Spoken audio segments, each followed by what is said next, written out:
It fucking did. We need a tariff on Oklahoma. Now we're talking. Tariff Oklahoma. Tariff the refs. Okay. Tariff Clancyville. We need to get this country back on track. Tariff SGA. He should get half the fouls, half the free throws. Every time he gets 2 free throws, we should get 1. We need a positive trade balance. What do you think? Lakers are getting knocked out in. They're not getting knocked out. They're going to win the whole thing. Wishon, thank you for the 37 months. Merciless Brown, thank you for the 41 months. Atrioc, I'm playing Hollow Knight for the first time. It's a lot of fun. I destroyed The Last Dreamer. Congrats. Yeah, it's a great game. I'm very excited for Silksong to release this year. As I am confident in, as I believe wholeheartedly, clear eyes, full hearts can't lose. Silksong releases this year. We're all going to play it. Going to be very fun. Going to be one of the great streams of all time. Going to be a multi-day marathon.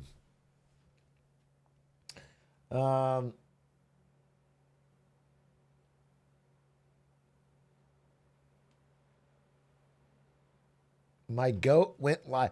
I will play through Hollow Knight this summer when when it comes out. Fine, sure. But remember, I just wanted you to know, this is funny. I said this exact thing in 2021. I mean, if you go back and watch the streams, I go, I got to play Hollow Knight now because I have to be done with it by the time Silksong comes out.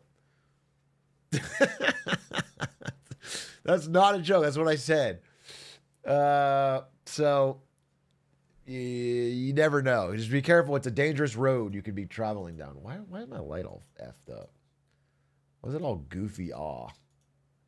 I don't know. Oh, Lord. Hello.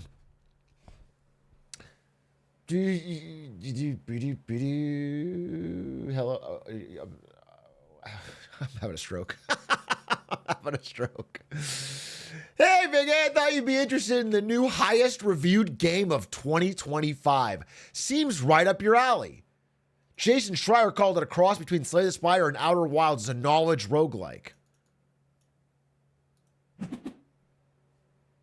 Automod held this message. Do you work for this company at all or this game at all? Are you? I'm reading the article. Are you looking for this year's Balatro? Wow, this is a fucking... Is this an advertisement?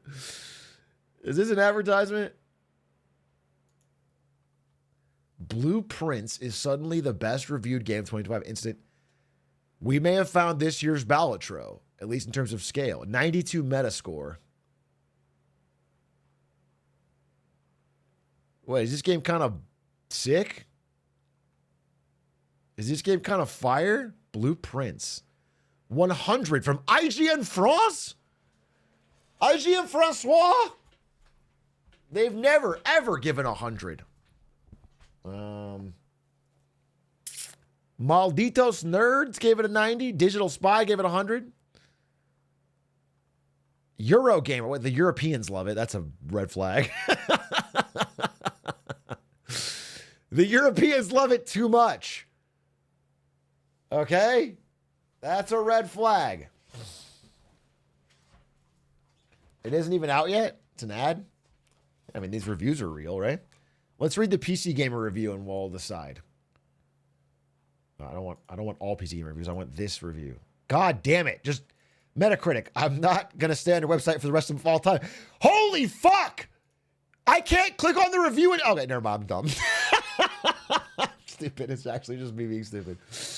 There's a button right there. I have no excuse for that. That's actually just my own stupidity. Bad sign for a puzzle game. Okay, it's got... I mean, this guy just looks European. No wonder they like it. Blueprints review. I love Blueprints so much, I'm going to spend the next 1,500 words or so telling you as little about it as possible. Unraveling its many mysteries and solving its multitude of puzzles is best done if you go in with nearly no information. Don't watch videos. Don't Google solutions. Don't even finish reading this review. Just go play it. Well, it's not out. It's not out. I can't even fucking play it. There's a demo. If you think I'm going to play a demo for a game out Thursday, you're smoking crack rock in my Twitch chat. You are huffing. No, I'm not going to play the fucking demo on a game that comes out in 2 days.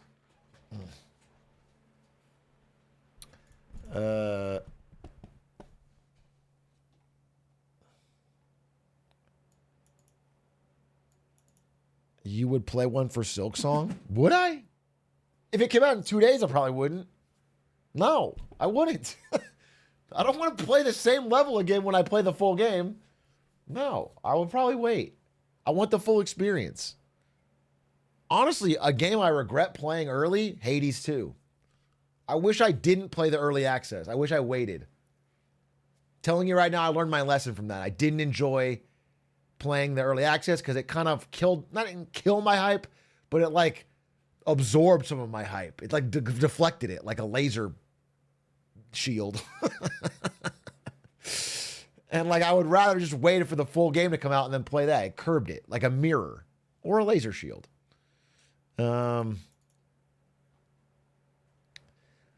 Let's Mo's, thank you for the 49 months. I'm sorry, Atrioc, I don't have a funny sub message this month. I'll cook one for next month and come back strong. Thanks for the patience. Oh, I'm sorry, I don't have the patience. I'm gonna need you to drop a banger right now.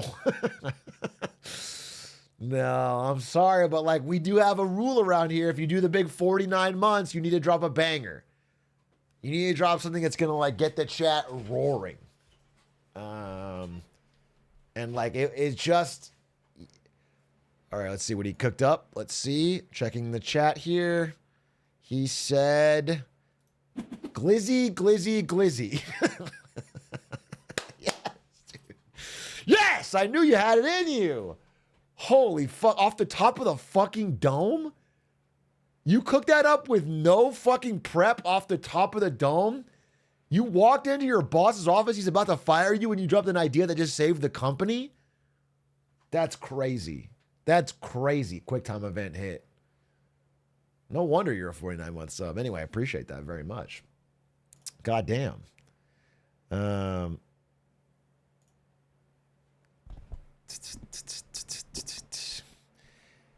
Hey, Sean, did you see Jamison Greer said the U.S. should run up the score versus Australia? That made my blood boil.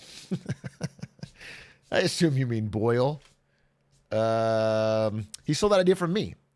I have been saying for a long time that if we have trade partners who buy more of our stuff than we do of theirs, and so we have no reason to tariff them at all under any reason, under any auspices, we should just run it up. We should try to make their lives worse.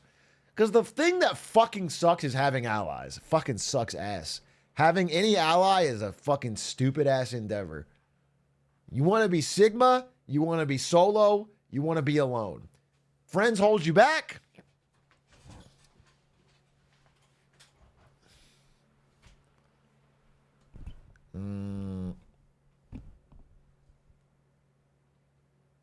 Why are you saying your own name? Librarian. Why are you in chat typing your own name? What is the fucking purpose of this? Now everyone's doing it. You're like a Pokemon. You're a fucking Pokemon. It's not aura farming.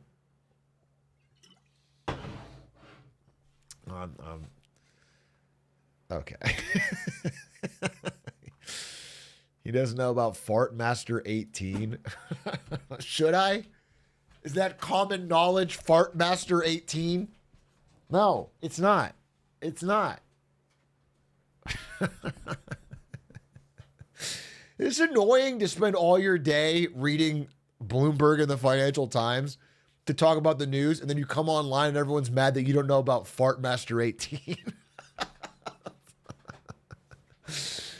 No, that's fucked up. That's not a fucking, that's an impossible challenge. I can't simultaneously explain the rise in the long bond and also explain Fartmaster 18 and how that's relevant to librarian typing his own name. I don't even know what the fuck the connection is. All right, I'm Googling it. Fartmaster 18. It's his own video. What is this bullshit? Fartmaster 18 links me to a fucking librarian video. It's all a fucking shell game. It's also an 8-minute video. I'm not gonna watch an 8-minute video to learn about Fartmaster 18 that you're fucking setting me up for. This is a fucking shell game. This is a Ponzi scheme. This is Ponzi-nomics.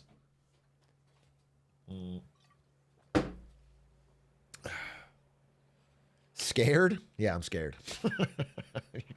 Don't try to fucking McFly me into this.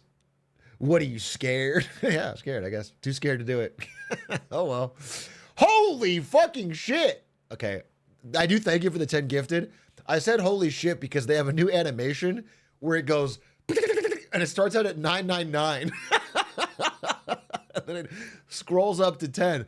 And I thought you gifted 900 subs. And I was like, what the fuck? Anyway, thank you. I sincerely appreciate the 10. I think, if anything, I'm mad at Twitch for undercutting. It's like if you're like, dude, guess what I got in my raise today? And they go, $10 million? And you're like, no, $3,000, but I was pretty happy with it. You know, it's like, don't overguess because you're ruining my fucking reveal. Anyway, you do owe me 989 subs because you got my hopes up. So you can pay that in installments or all at once. But what a bestow. Hey, Atrioc, I went to go let my 32-year-old uncle who's never seen your videos about the Lemonade Stand podcast to spread the word, and it turns out he just watched the Moving to Japan episode. Word is getting around, and I'm happy for y'all. Damn, the fact that you have, like, your old 32-year-old uncle, and that guy's a year younger than me. Holy fuck. I told the oldest fucking uncle I know. He's fucking 32. He remembers when phones were on the wall. He had a fucking cartridge system that he fucking played games on as a kid. Anyway, I appreciate that. I'm glad you liked the episode, and I'm glad that you were spreading the word. Lemonade Stand is very, very fun. I'm trying to figure out what I'm going to talk about tomorrow. I don't know. I'm working on it. It's tough because I also want to talk about things on this program. Squeaks up when? As I mentioned, if Squeaks lived in LA, he'd be on the show straight up. But he doesn't. So I don't know if he's in LA. I mean, I have to go to him. I lost the fucking bet. I have to fly to New York and eat it at Chili's, which I love the Chili's part of it, but then I have to eat Chili's with Squeaks, which is going to be, I feel like, call me crazy here. I don't know if some of you are Squeaks fans. I feel like he's going to be goofy. He's going to be like, he's going to make a bit out of it. All right. He's not going to like just enjoy it and sit in the moment and have a good, I think he's going to be like, ooh, what good of food are we getting? Well, he's going to do like a fucking Squeaks thing. And I want him to be like dead serious and enjoy the moment and savor it. He's going to cause a scene. Yeah.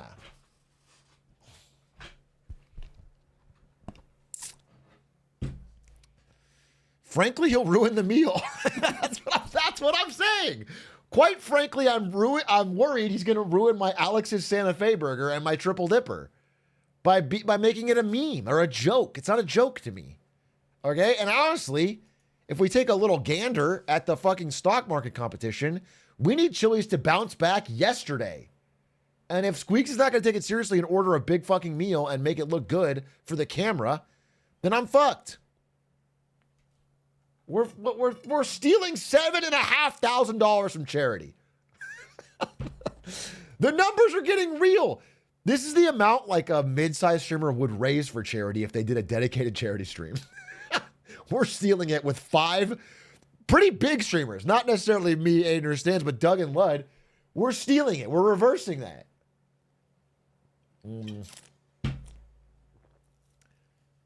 You might have just said the most millennial thing I've ever heard. What did I say? I'm taking my heckin' doggo to Gryffindor. Because I say that all the time off stream.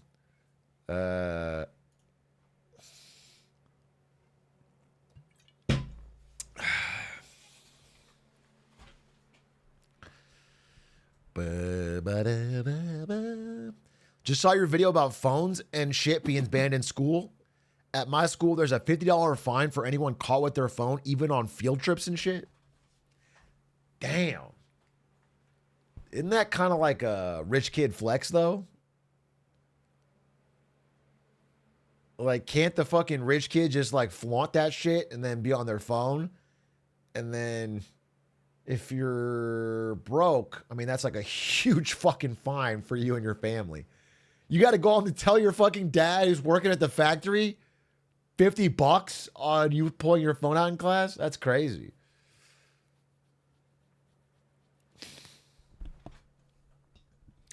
I tell you, obviously I got some bread now, so my kid will be fucking annoying shit in class with that rule.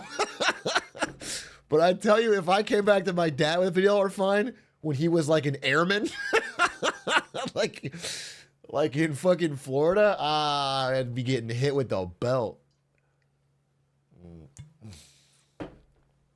Kids of streamers, are you trying to tell me that a kid of a streamer is going to turn out bad? I don't think so. I'm going to teach him how to make content. Okay? I'm going to teach him how to open toys on camera, play Minecraft. First word is chat. Chat! That's a well-adjusted child. He's not going to want to be a YouTuber because you are? Oh, he's going to rebel? I'm saying he.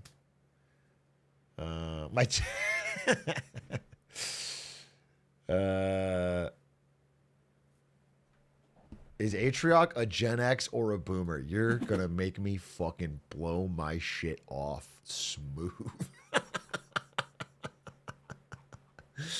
Neither. I am neither a Gen X nor a boomer. Jesus Christ, dude. Not even close. I'm not even close to either of those.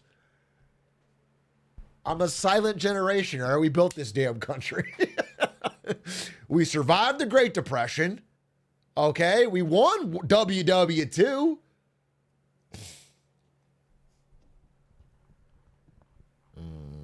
Worse, he's a proud millennial. Millennial pride, stand up, stand strong. Millennials. And we all do the 300. Oh.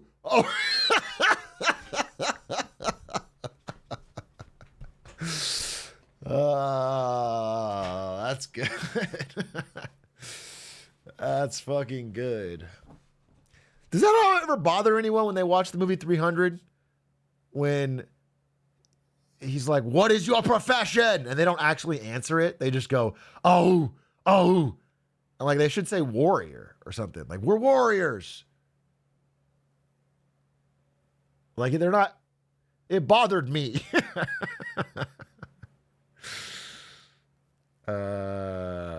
Soldiers, you know, they should say something. It bothered me. They're all furries.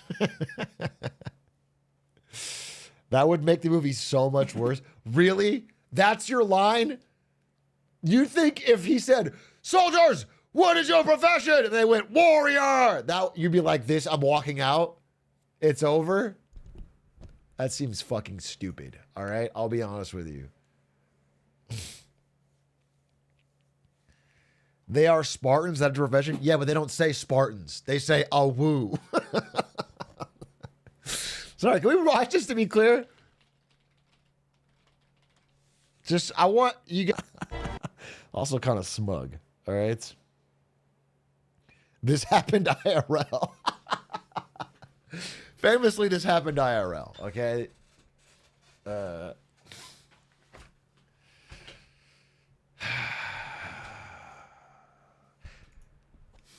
That's sort of how I feel, you know, when I encounter a streamer bigger than me. Like if I'm talking to XQC, for example, I like point at his chat and they're like, what are you? And I'm like, oh, I'm just a 14-year-old kid. What are you? I'm like, you know, I'm just a fucking neat. And then I go, Atrioc chatters, what is your profession? Total neat degenerate. Oh, moo. You know? You see, X, I brought more cows than you did.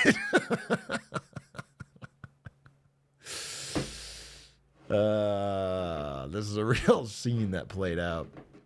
Chills. Fucking chills. All right, I'm going to put a hat on. We'll see. My kid was saying coffee cow's her favorite animal. You be proud? Sure. I'm happy. I'm happy. I need to find a way to sell a coffee cow plush so I can make money off of being called a coffee cow despite drinking no coffee.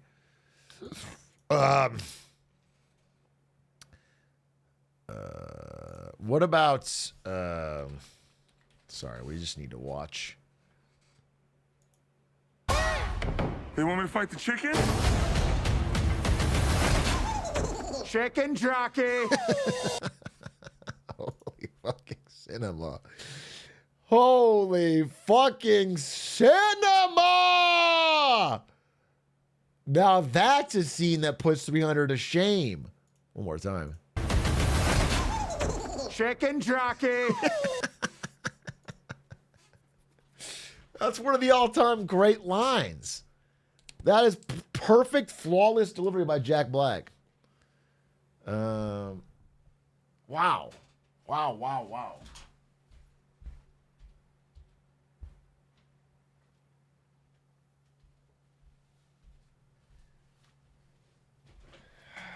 Wow, wow, wow. Scorsese will die knowing he never reached so high. Chicken jockey. I need a button. I need a chicken jockey button. I have to get a chicken jockey button on the soundboard.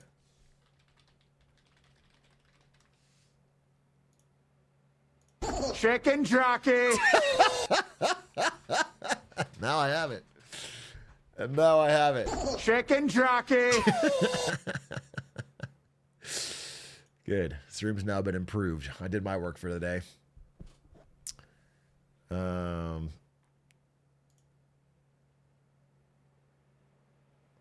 Chicken jockey stunts at Minecraft movie screenings create chaos. New rules at theaters.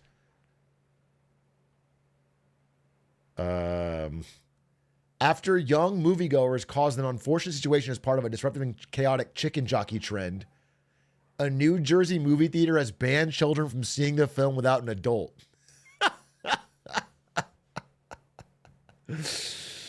They engaged in completely unacceptable behavior, including vandalism. Chicken jockey is the code word that turns Gen Alpha into assassins.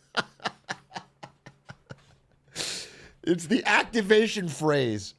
They've been fucking mind poisoned by Cocomelon and iPads for their entire youth, and then chicken jockey makes them go feral. This is China's plan. This is China's plan, dude.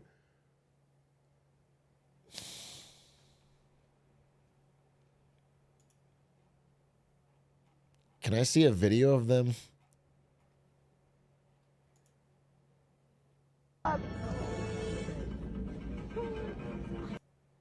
Oh my fucking God. I'm not a robot. I am fucking failing this test though. Wait, are these not the same shape? Just do 9 and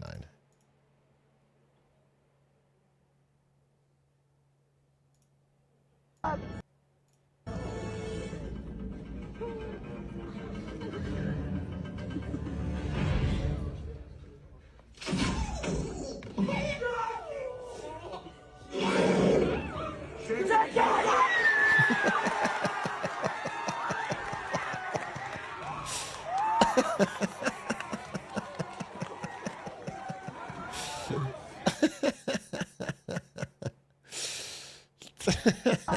Chicken jockey. Holy. Holy. At least we got that. Dude. These kids are going to remember this recession so interestingly. Like the way I remember the '09 recession is like playing, I don't know. What game was I playing at the time? What's like a big game of '09? Oh, yeah, I remember Dark Knight, Guitar Hero, the beginning of the Wii. No, League of Legends wasn't there yet. I didn't really play Modern Warfare. I mean, I played it, but I didn't play it like the way everyone else played it. What was the, let's see, biggest games of 2009? Let me jog my memory here. Wii Sports.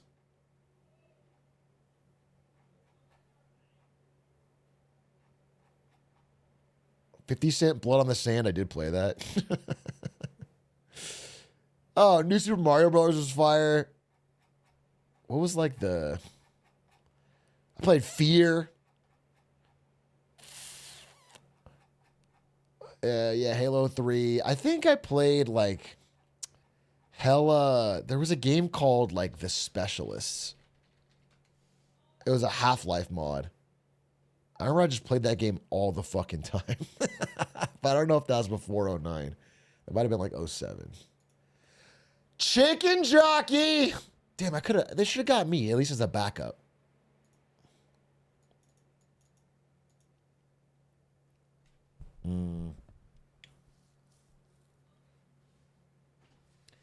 Gen Alpha in 2040 is going to be reminiscing on the Minecraft movie Skibbity Toilet and Hawk Tuah. I'm so jealous. Yeah, but they're going to be doing it in the global water wars. So, you know, they're going to be having like Skibbity Toilet painted on the side of the bomber.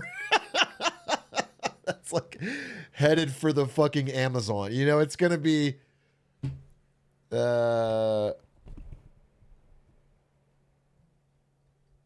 it's going to be a different time for sure.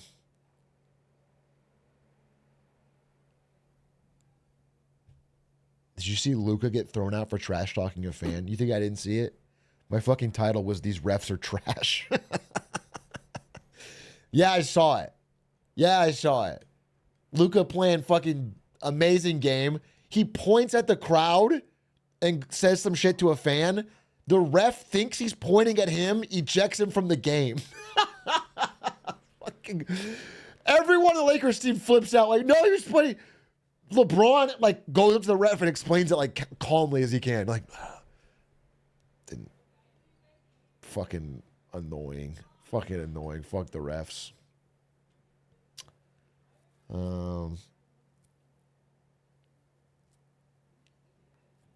I had to make the boss call. My parlay was at stake. You have the ability to unilaterally influence the refs of the NBA, and you're using it on a fucking base parlay. You can't find any better way to make money from that than you trying to do a personal parlay where you have to call in favors to get Luka kicked out of the game.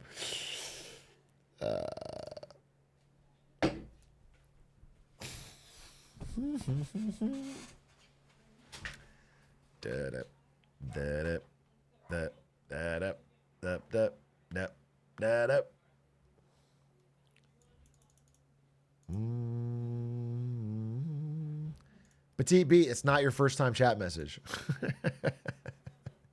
You have 614 chat messages, but you're asking me for your first time.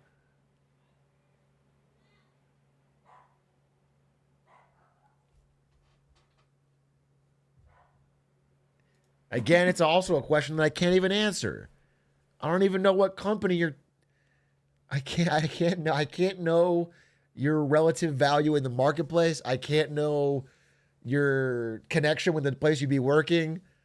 I don't even know if the place you'd be working does last in, first out as a regular course of business.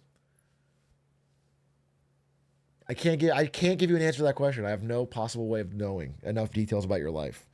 You're going to have to fucking bite the bullet and make your life choices yourself. Or do the smart thing and find the streamer with even more viewers. Go to XQC. The problem is I can't solve it because I don't have enough. Viewers are like mind power to a streamer. Okay? The more viewers you get, the more neurons activate. You need to go to Kai Cenat. You need to go to XQC. You need to go to Aiden Ross. They have enough viewers to get the Spirit Bomb and give you the collective knowledge. Asmongold. They will solve your problem.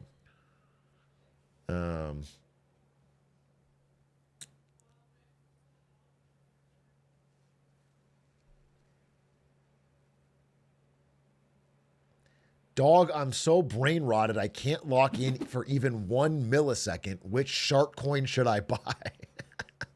Now, that's a good question. That's what I can help you out with. You're going to want to buy Cum Fart Coin because it's got fundamentals. All right? Don't buy Cum Coin. That's a joke. Don't buy Fart Coin. That's old news. Cum Fart Coin combines the two to create a financial wonderland, a paradise. That you can, it's a blue chip. It's a reliable, especially in these turbulent tariff times, you're going to want Cum Fart Coin for your family's financial security. Oh, dude, speaking of crypto, let me see if I have this, this news item. Yeah, the Justice Department is just eliminating its financial crimes division with regards to crypto. Its entire crypto squad has been axed. Just gone. No longer pursuing any cases. You can see it here. They're just not going to enforce crypto cases, which is interesting. So I sent this. I mean, I saw this as it got published because I was in my reading time. And I sent it instantly to CoffeeZilla. He might have made a video by now. We could watch it. But I sent it instantly to him, and he sent me back. He said, I'm so depressed about it. It's all I can do is to laugh. Thinking about hanging up the hat, I mean suspenders. That's crazy. That's crazy. Like, what is the point of him being able to bring attention to crypto fraud if there's no enforcement? Oh, we did make a void video? Let's see. Is it long? Because I'm still brain rotted. This is actually perfect. No, wait, did he? I don't. Oh, for you. Welcome to my ongoing slide into depression. The U.S. Justice Department just disbanded their cryptocurrency enforcement unit. At this point, guys, it's just us. We're the only ones out here calling this stuff out. The government itself does not care. It is funny. You know, I used to be more optimistic than on CoffeeZilla, it's part of the aesthetic is like this depressed detective. And I used to be slightly more optimistic. And then we got the void. And slowly I have become maybe more jaded than I even show on CoffeeZilla. At this point, on CoffeeZilla, I'm trying to bring some light to it. I'm trying to bring it lighthearted. And I barely can. I am way more cynical and black-pilled than I've ever been in regards to the government, law enforcement. It's absurd. I mean, what are we exactly doing here? So the real memo here is that essentially in light of the Trump presidency, they're going to cool off on a lot of their prior enforcements, specifically as it relates to virtual currency exchanges, mixing and tumbling services like Tornado Cash, and offline wallets. And they say this is to target instead. Do you guys think CoffeeZilla is just jealous of all the gains everyone made in crypto and is like taking it out on the world?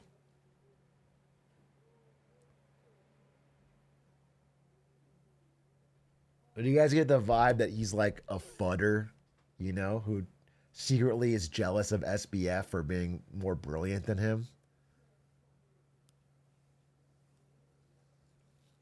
Definitely. Do you think CoffeeZilla bought a bunch of crypto, but then when it did a slight dip, he sold and panicked and had paper hands, and now he's mad at all the diamond hands chads that are holding strong? Yeah, I think so too. What? No. End users who actually do the crime, they say they're still going to focus on that. they're just gutting the enforcement team, which is a bit strange. I will say, though, how are you supposed to find the criminals if you don't enforce any actions on the tools that criminals use? Does that make sense? Like, one of the big problems in crypto is you can be completely anonymous and steal a bunch of money and then launder that money with these tools in the middle and then off-ramp it, and nobody knows, nobody's the wiser, right? So the part of the way this was addressed was you target the thing in the middle, which is Tornado Cash, for example. The problem is now we're saying we're not going to do that. We're not going to target any of the tools that criminals use. We're just going to target the criminals. But how are you supposed to target the criminals when you don't know where they are because of the tools, right? It's kind of this funny thing. But honestly, I hope that they are actually going to continue to target the people who do this stuff, the actual criminals. I just think it's doubtful, to be honest, because the DOJ says it won't pursue cases it feels are better left to financial regulators, which is, it's just incredibly loose language. And the problem is the financial regulators themselves have been gutted, as evidenced by every day it seems that the SEC is dropping another case. So what financial regulators are we leaving cases to exactly? This seems more like... For those who haven't been through something like this is like exactly the steps that happened in Clancyville to make it go from a thriving city to a despair-ridden hellhole. Really, I distinctly remember when Clancyville stopped enforcing financial crimes. Like I've lived through that. I know my lived experience matters to you, but I remember that happening and thinking, wow, this could be bad. And all of a sudden, it is scary stuff. Who dat? Thank you. Actually, one second, guys. Ari, her maid of honor, her best friend from Japan, is visiting us for a week and is probably just arriving. And I want to say hi. So, 1 second. 1 fucking second. I need to say hi.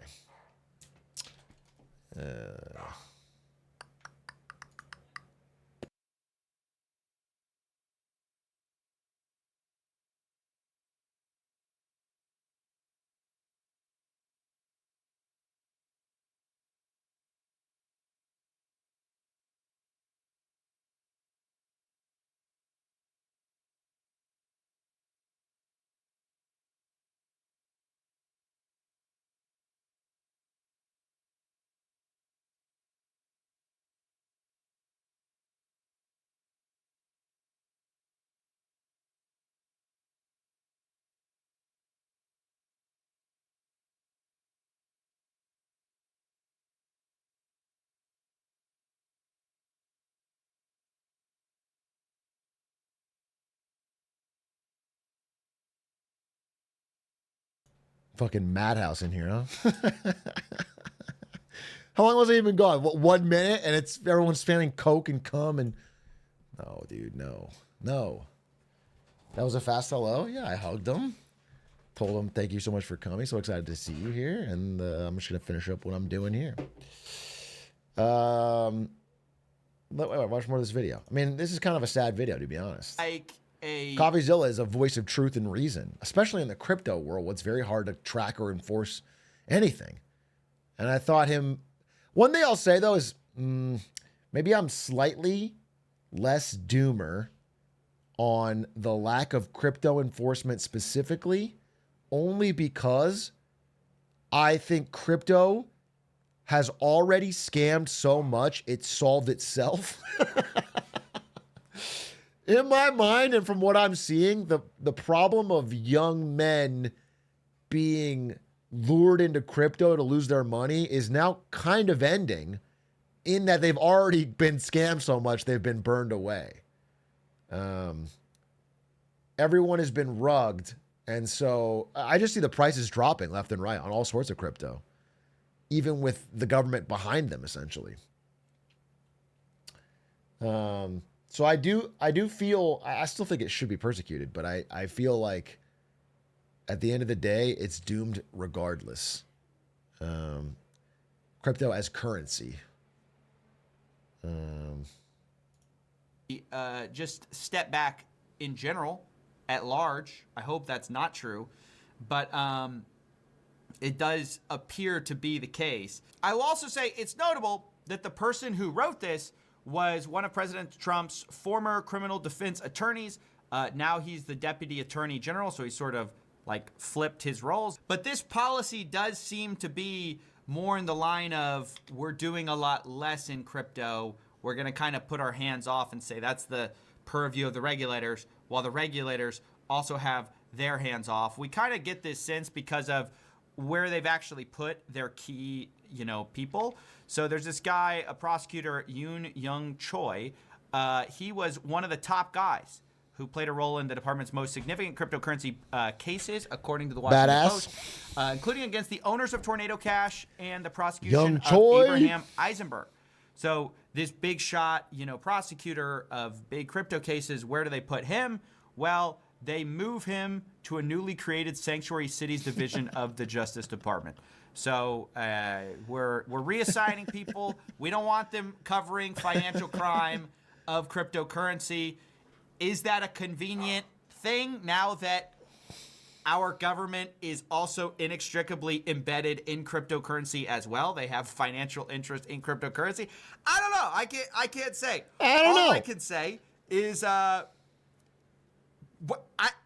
it's weird to call this stuff out. I will say that. It's kind of strange because it used to be we call this stuff out and it was sort of explicitly or implicitly illegal, or you had good reason to believe, this is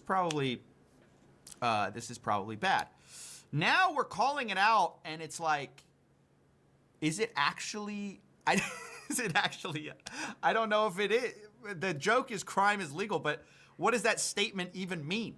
It's odd. And it has me beyond Blackfield. Like there have been jokes on the Reddit, like, man, I feel bad for CoffeeZilla. He's watching everything. It does become seem legal. sad. It's I can't tell you how weird it really is. I am forced to laugh about it because I don't know what I would do if I didn't. It's a bizarre thing. I don't even know what I'm doing here. So yeah, I hope that makes sense. Sorry to kind of vent a little bit, but it is an interesting position we are in here on The Void. We're sort of, it's become catch and release. Like we report on stuff and it's like, well, actually that's legal now. It's odd. So yeah, every day it seems like we get new news about this stuff. I mean, I think he's a little doom-pilled on his own impact, but I think people seeing his widely spread work helps them avoid falling into similar traps, regardless of whether they're prosecuted by the law. I mean, I think he's doing very valuable things.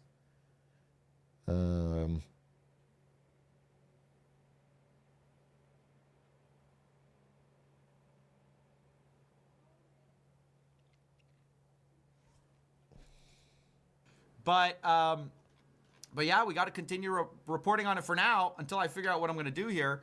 By the way, Tornado Cash, one of these money laundering tools, got delisted recently. Of course, they ironically say, we remain deeply concerned about significant state-sponsored hacking and money laundering campaign aimed at stealing, acquiring, and deploying assets for North Korea. But we just delisted the platform they were using. So that's we're deeply concerned. But we're allowing it. We'll allow it, but I'm deeply concerned. Okay, that's basically it. Oh man, he's gonna become the crypto Joker or Batman. Well, I think if we don't see CoffeeZilla and then we start seeing a masked man beating up hodlers, we'll know where it was.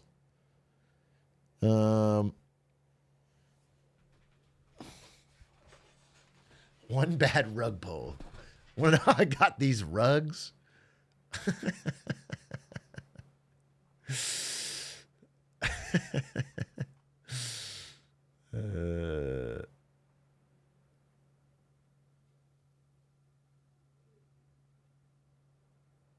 Dan Clancy got rich through crypto. No, you're doing anything. We should start his own crypto scam. If Jack Black did a rug pull, I'd thank him. Chicken jockey coin? Can you imagine? Chicken jockey. I'd have to buy in, dude. You'd have to. I'd be mad, but it's legal.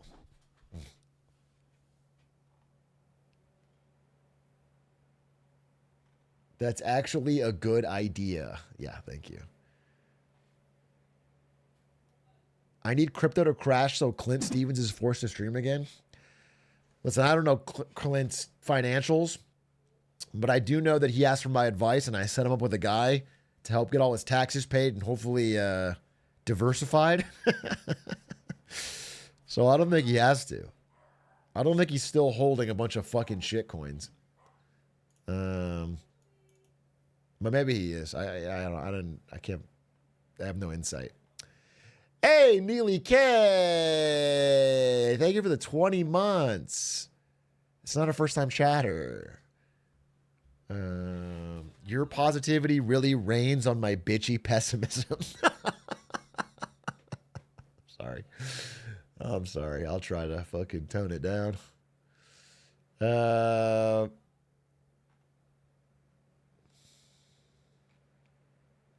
was watching your VOD the other day where you talked about phones in schools, reminding me that kids with asthma are not allowed to carry their inhalers with them and have to go to the nurse's office if they need to use one. Why is that? Why are you not allowed to carry your inhaler? That doesn't make any fucking sense.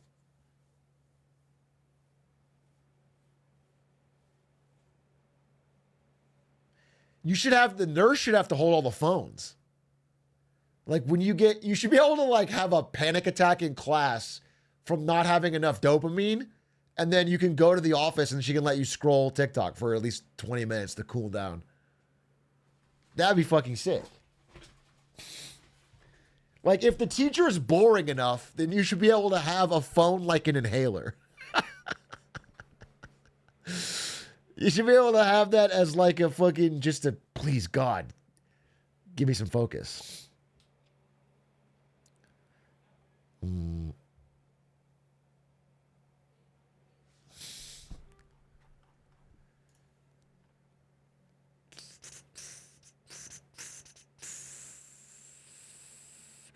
Yeah, they did remove de minimis exemption for imports. And, you know, I mean, the current tariff for China, you know, I talked about this yesterday. They're having the back and forth, you know. Trump says, I'm going to add a 32% tariff. China says, we're going to have a 34% back on you. Trump says, I'm going to add 50% on top of that. Well, anyway, it did it. So now we're at 104% on China, which essentially is a decoupling of... You can't trade anything profitably at 104% tariff. It's like ridiculous.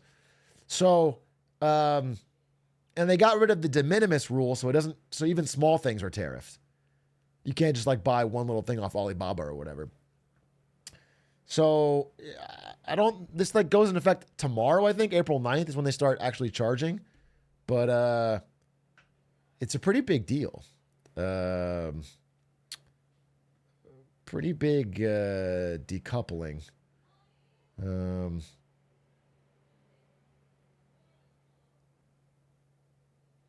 This is so cool and awesome. Thanks, Dept. That's fucking... I didn't think that, but you've changed my mind.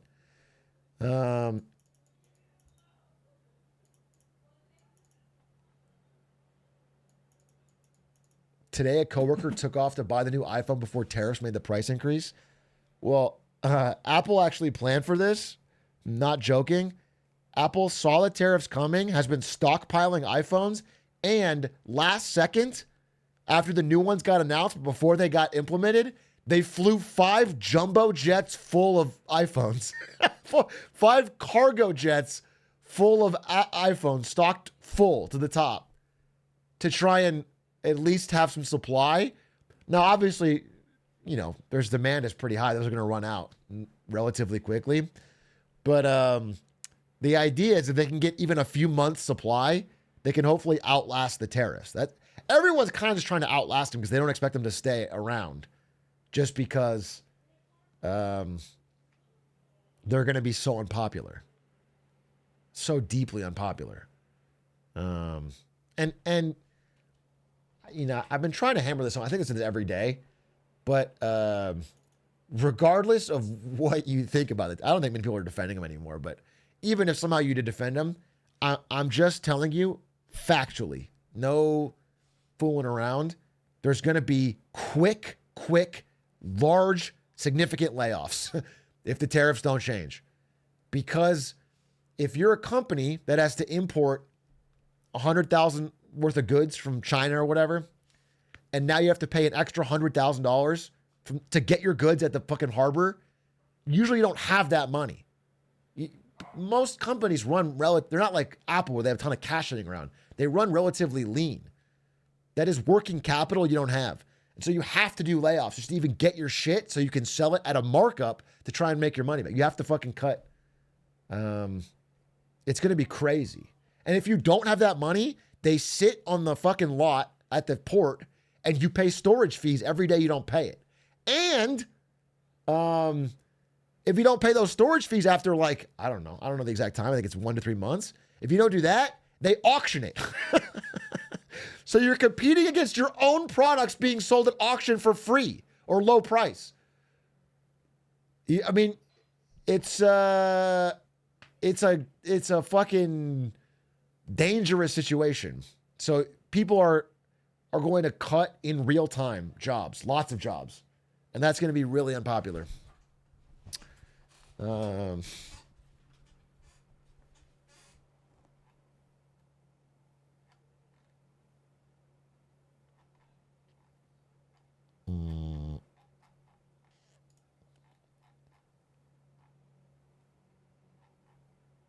Bro, is the fucking librarian still here? Librarian, you here?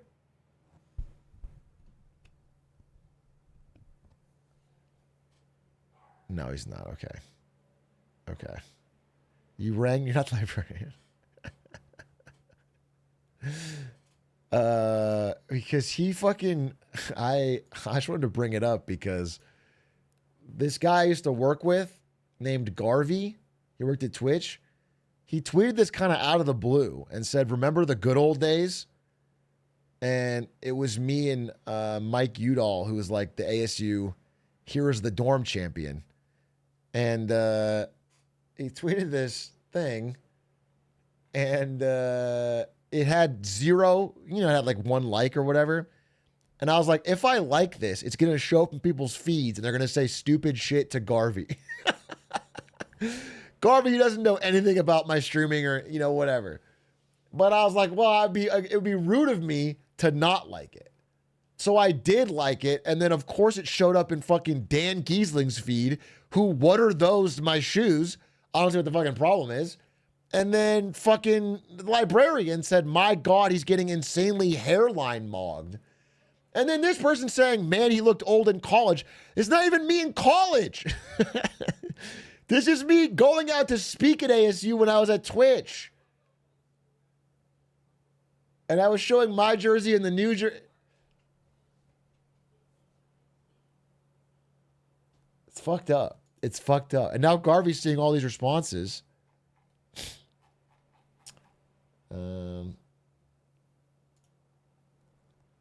Bro wore a tie and short sleeves. I rolled my sleeves up because it's fucking Arizona.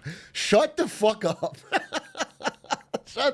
Shut the fuck up. Okay? Please shut the fuck up. Bro thinks he's Obama. Oh my God. Oh my God. The hardest fit in Clancyville. This is a good fit, all right? I went up there and I spoke about esports, something I truly believe in and will last forever. Have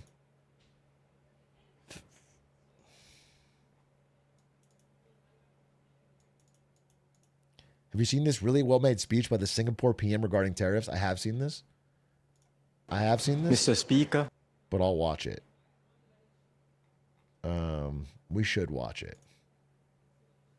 Well, actually, I haven't seen the full 23-minute version. I saw the clip. I saw like the 4-minute clip. We have known for some time that the world is in flux. The familiar signposts are fading, but the contours of a new global system have yet to take shape.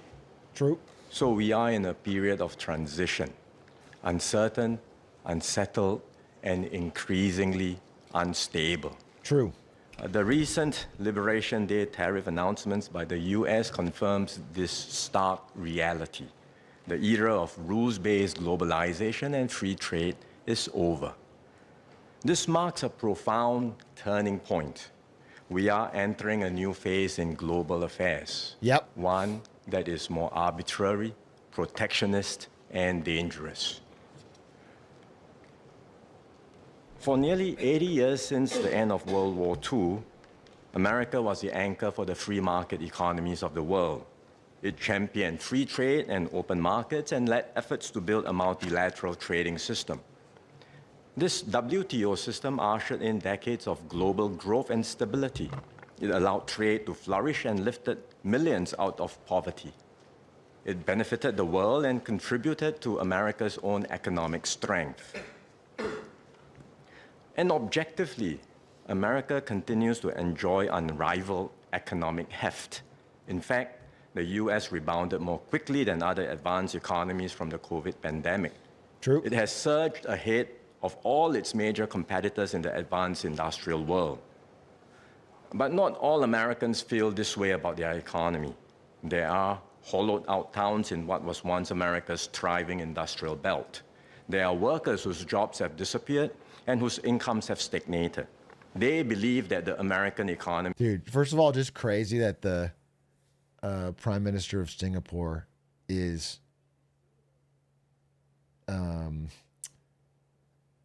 even having to showcase the side about some hollowed out Rust Belt towns in America. Like, can you imagine an American leader, really on any side, talking about like problems in villages in Singapore? You know, like outside of the... It's just why it's funny that he even has to. It's just, what I'm saying is true. It's just funny that he has to do it. It's just funny that he has to do it. It's fun. It's. economy is fundamentally broken. Discontent was already visible in the 1990s when protesters disrupted the WTO meeting in Seattle. Frustrations deepened following the global financial crisis of 2008 and more recently after the COVID pandemic. To be clear, the global economic system is in need of reform. Singapore and many others have called for changes, and we have been working with like-minded countries and partners at the WTO to reform its processes. A key concern in America is China. The sense that the US had given away too much in allowing China to join the WTO, and that China competes on an unfair basis, for example, by heavily subsidizing its own companies, putting up non-tariff barriers, and restricting market access to US firms. These concerns should be addressed within the WTO framework.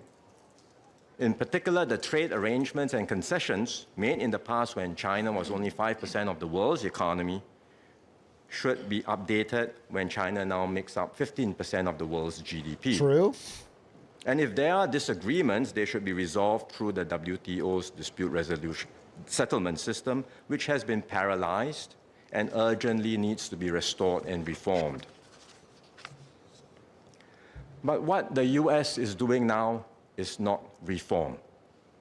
It is rejecting the very system it created. The US has imposed a blanket 10% tariff on imports for nearly all countries. On top of that, it has layered on higher tariffs, up to 50% for selected countries, especially those that run a trade surplus with the US.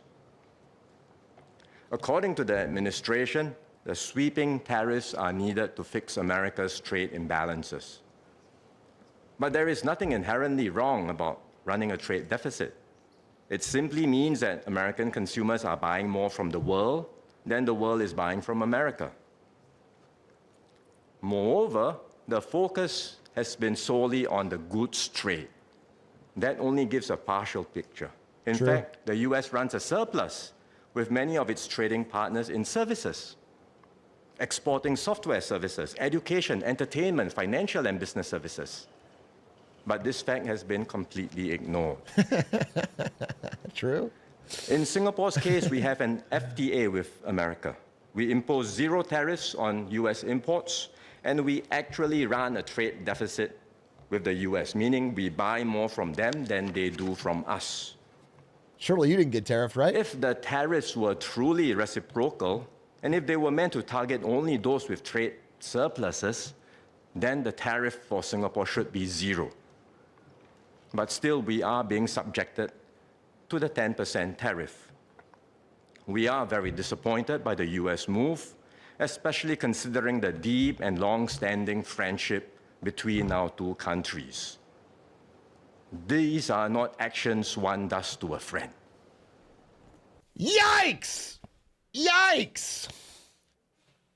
Yikes, dude. He's giving us the I'm not mad, I'm disappointed parent speech. Yikes, dude. This is like what a friend would say to you if you truly fucked around.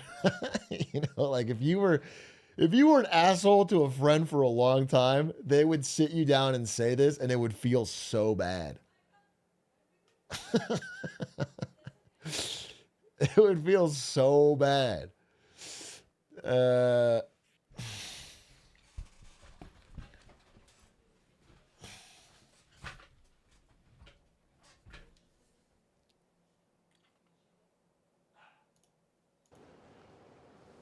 Asia bears the brunt of the US tariff increase. Within the region, China is the hardest hit, facing a 34% tariff this round. And this is on top of the 20% tariff increase imposed over the last 2 months and the 20% from the first Trump administration. So taken together, the average US tariff on Chinese products now exceeds 60%. In Southeast Asia, the tariff rates range from 10% to 49%. These measures will accelerate the fracturing of the global economy. Instead of flowing based on economic efficiency, capital and trade will increasingly be diverted based on political alignment and strategic considerations. Several members have asked about the impact of the tariffs on specific industries in Singapore. We are assessing the situation carefully, but our deeper worry is not the direct impact that these businesses face. It is the wider implications for the global trading system and the world economy. So let me explain. Please do. First, the reciprocal tariffs are a fundamental rejection of the WTO rules. One of the cornerstones of the WTO multilateral trading system is the most favored nation principle, or MFN. Most favored nation sounds like giving special privileges. Actually, it means the opposite, that every member must treat all other members equally. In other words, if a country extends more favorable terms or imposes additional restrictions to one trading partner, it must do the same to all other WTO members. There are some carve-outs and exceptions to the MFN rule, for example, to allow free trade agreements. But MFN has long been the bedrock of the multilateral trading system. It ensures a level playing field, prevents discrimination, and enables countries, big or small, to compete fairly in global markets.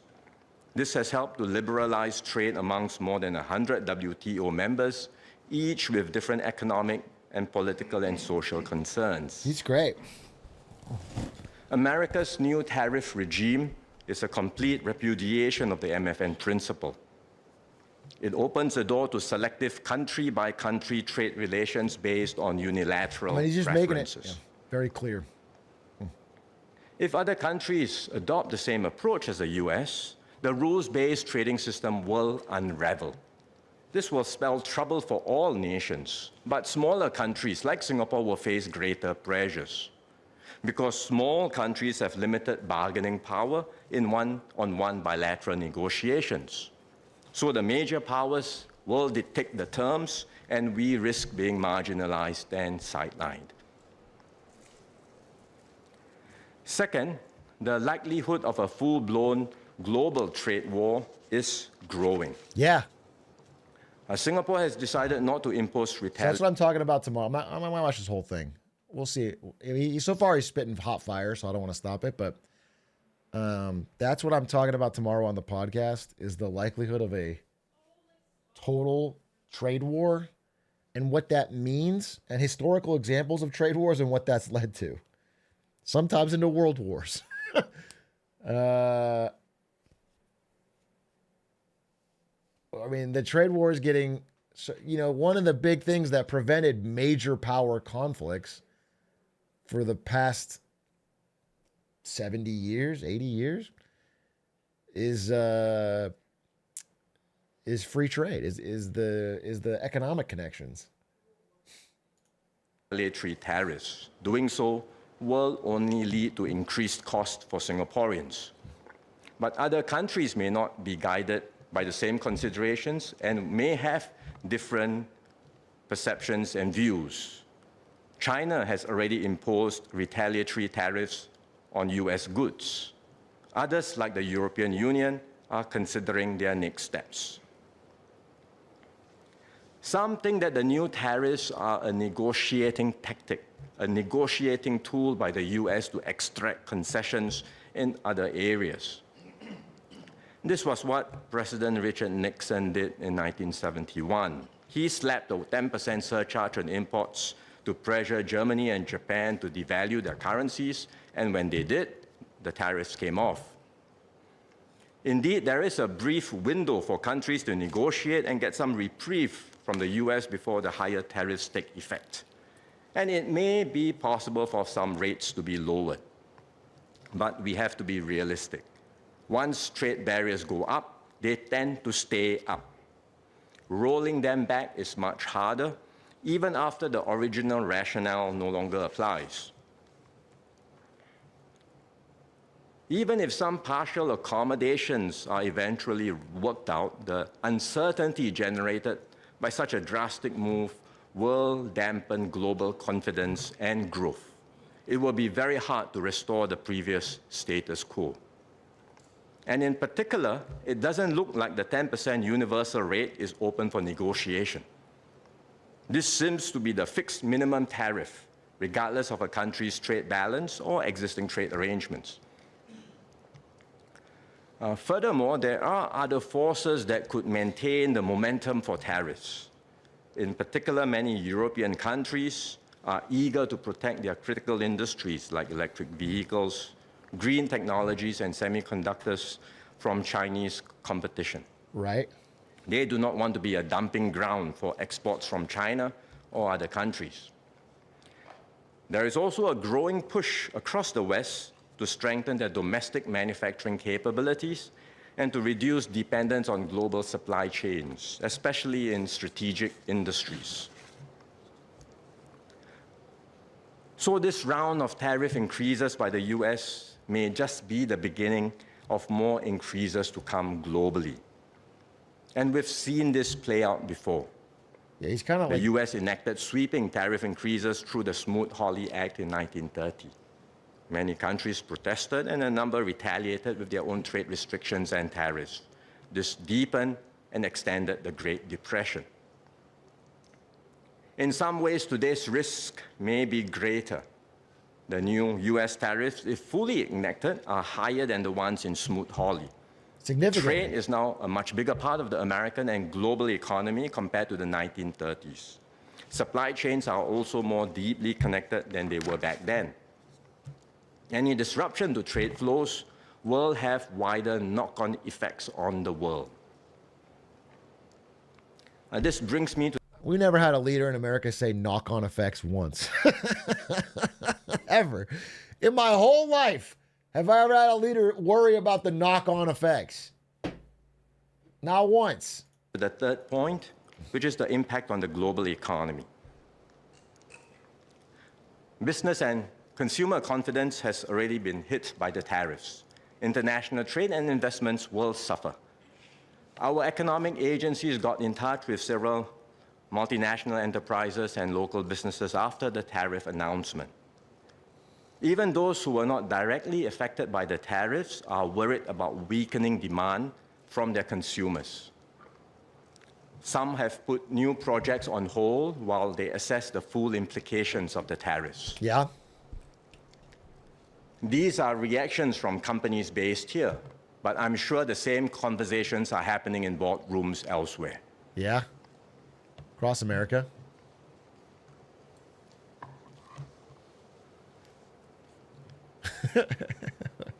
Over the recent days, we have seen sharp negative reactions in global stock markets. True. It is too early to tell if all this will spill over into the real economy. But the down... Bro, did you see? Wait, I'll just pause real quick because I want to watch the rest of this, but I do want to jump on his point. So many people took a fucking victory lap today because it was green in the morning. Listen, the stock market might go green for a day or a week or a fucking month, but I mean, the trend is downward right now because the fucking chaos is up. But they didn't even wait for the fucking full day. It was green for the morning. And I had a bunch of people fucking, oh, is this the recession? I'm trying to find the example.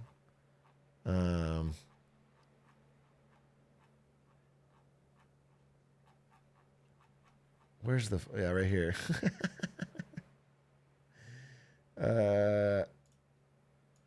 This guy, Trump is as bad at causing recessions as he is at causing world wars. Green.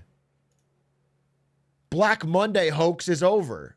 David Sachs hasn't tweeted in a fucking week, comes out of the fucking woodwork to tweet that the whole thing was a hoax. Besant the Benevolent, worst recession ever from fucking Madison shithead Cawthorn. And then fucking by the end of the day, it's deeper red. Like it's down. Everything's down on the day. You just tweeted in the fucking morning.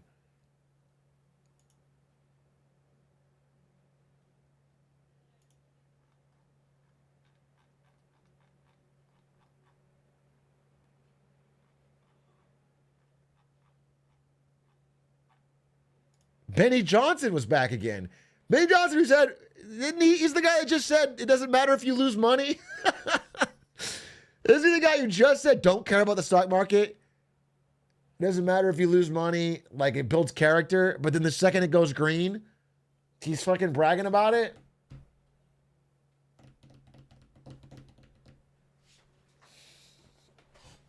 And then it goes red again. It's absurd. It's absurd.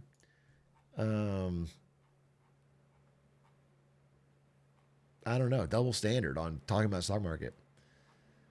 I'm trying to see. He tweeted right here. You know, it's up a little bit. He tweeted right here. He literally rang the fucking top. But there will be more green days. It's not, you know, it's more about, you should look at the fucking VIX, dude. Look at the VIX. This is the thing. This is the uncertainty index.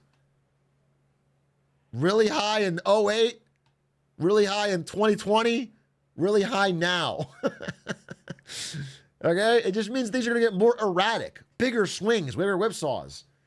It means the market has realized shit is not stable. Shit is not stable. Things are not priced appropriately. And there's a mad rush to the exit to figure it out. So just understand that anyone trying to use a single day fucking stock ticker to tell you a story is fucking crazy. You know, it's fucked up when Bitcoin's more stable than the New York Stock Exchange. Bitcoin ain't stable for shit, bro. As I've said, the true proof of whether or not Bitcoin is digital gold is how well it holds up in this fucking time. Okay? And it's dropping like it's a tech stock. Bitcoin is dropping exactly the same as fucking Google or fucking Tesla or fucking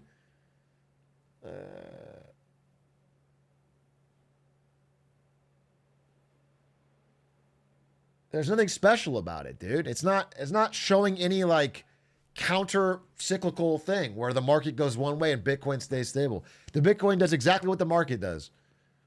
It's 19% down this year is probably exactly the same as the NASDAQ. What is the... Dude, look at that.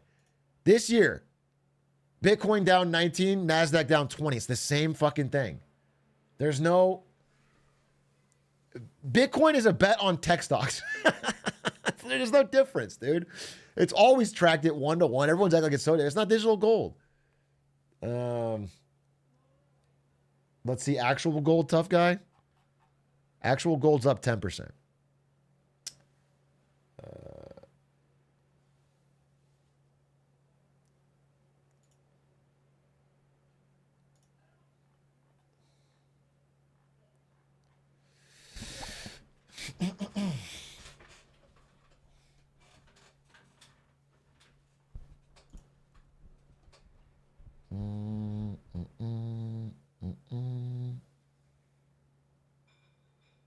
What's this?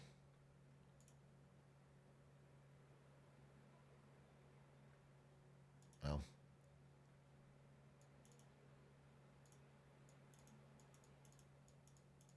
I call my stock trades parlays.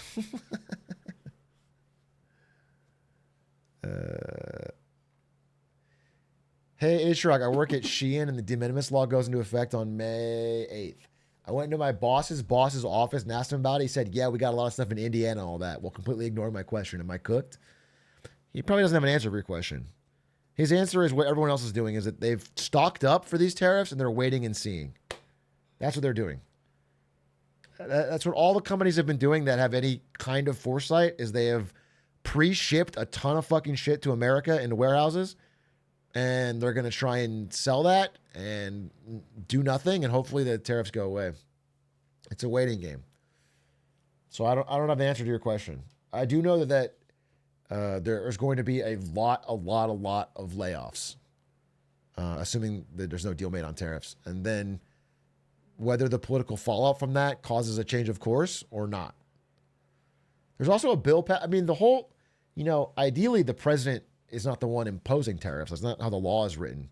Congress is the power of the purse. But the president can impose tariffs if he declares a national emergency that requires it, which is what he did, saying that us getting ripped off on trade is a national emergency, which is why he's able to declare tariffs on every country in the world. And obviously, because Republicans control the House and the Senate, they go along with it. They're not going to stop him. But if it's unpopular enough that they think they might lose, they could. I think Rand Paul, I forget which of the Pauls is still in office. Ron Burgundy? Yeah, Rand Paul put a bill out with a Democrat. It was a Republican-Democrat bipartisan bill to undeclare the state of emergency and basically say it's not an emergency. Congress has the control here. Jake Paul, I think, did it. It was Jake Paul. Yeah, it was Jake Paul. I think it was RuPaul's Drag Race.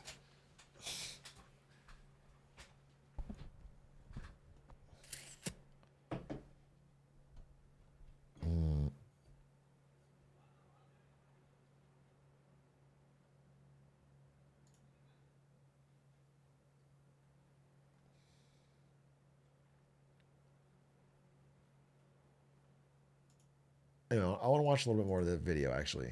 That was really good, and I was learning from this well-spoken leader, but I lost there. Let's see. Downside risks are clearly rising. What's troubling is not just the tariffs themselves, which are already damaging, but the fact that this new wave of protectionism is unpredictable and unstable. Protectionism is already bad. Unstable protectionism is even worse. Businesses don't know what to expect. Many are holding back, fearful that changing rules will leave them with stranded assets.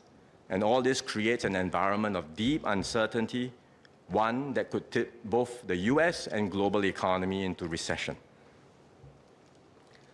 The consequences extend far beyond economics. More and more countries are turning away from win-win cooperation and deeper integration. Yeah. Instead, we see a rising me-first, win-lose mindset, where it's every country for itself. Some are even prepared to use aggressive or coercive means to get what they want at the expense of others. Do you know what's crazy? I was sorry to pause again, but it is a funny thing. So I've talked about this a bunch. I'm not going to go into it again. But there's the idea that in times of uncertainty, where is this? I just want to show you this. How can I see?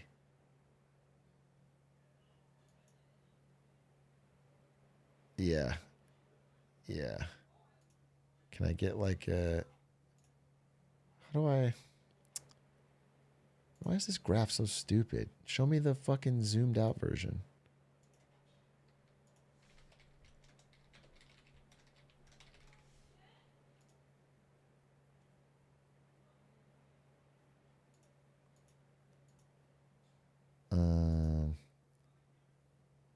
Okay. It's not okay. Well, hey, you can see it. Okay, so in times of uncertainty, people flock to bonds, like IOUs from the government, because that's safe. It's always paid back, and it drives the yield down. Sometimes it would be United States. That would be the flock of safety. But what's actually been happening is people are dumping a ton of money into fucking Swiss bonds. And like they went negative. At some point recently, they were going negative, which was like you're paying them to let you loan them money. Like, because Switzerland is such a stable country. They had like some short-term negative yields. It's pretty fucking wild, dude. Swiss bonds negative. Let's see.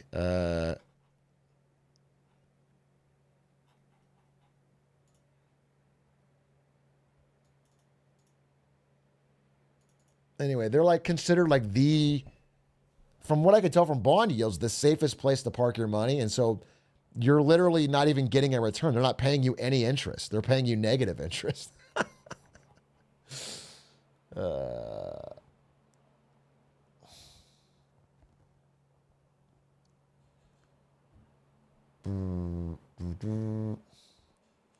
Yeah, it's basically rent to store your money there. It's wild. Anyway, our bonds are not going down. They're actually rising. I'm talking about tomorrow, so I don't want to spoil my own thing, but they're rising. People are not seeing us as a safe haven, which is fucking the whole point. Meanwhile, global institutions are getting weaker and long-standing norms of cooperation are breaking down. One major concern is the US-China relationship. America views China as a strategic competitor and threat, which must be dealt with now while America still has the advantage. China says it is ready for a tariff war, a trade war, or any other type of war. Ominous. The US has now threatened an extra 50% tariff on China, and China says it will fight to the end. There are fewer channels for dialogue, which can serve as guardrails to manage the relationship. So if the disputes escalate and destabilize US-China relationship, the consequences for the world would be disastrous. We must be mentally prepared. The predictable and rules-based order we once knew is fading. The new era will be more volatile with more frequent and unpredictable shocks. We must be ready to stand firm and protect our interests, no matter how the external winds may blow. What does all... It's insane that Singapore... I mean, I don't know this guy, to be honest, but based on this, he seems like a extremely thoughtful, insightful, understanding his country's place in the world, their advantages, their disadvantages, what's going on around them. It's crazy that Singapore got two. It's crazy they got Lee Kuan Yew and this guy. You'd think that's lucky.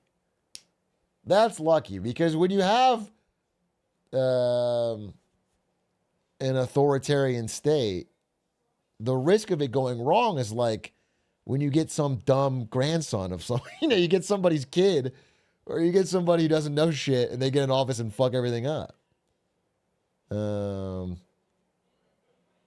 But they got two. They got two like seemingly really good leaders. That's incredible. All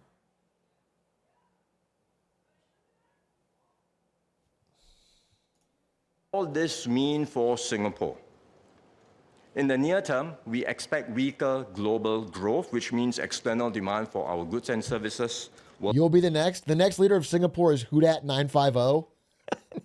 They're gonna go from this guy to Hudat, and you're gonna keep an even keel, right?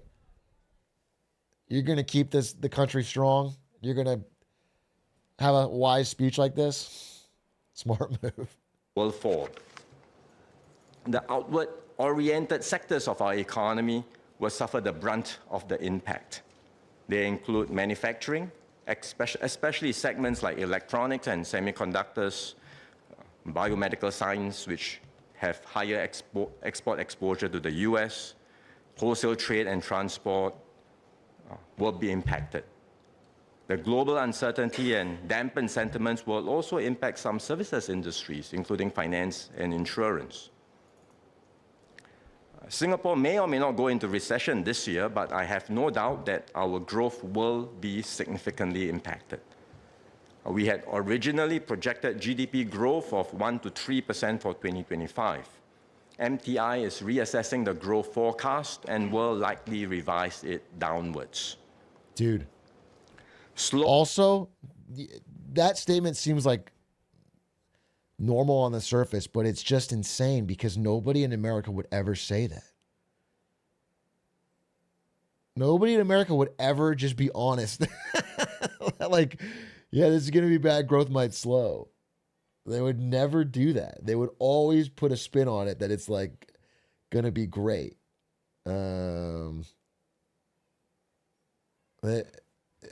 We just couldn't take it.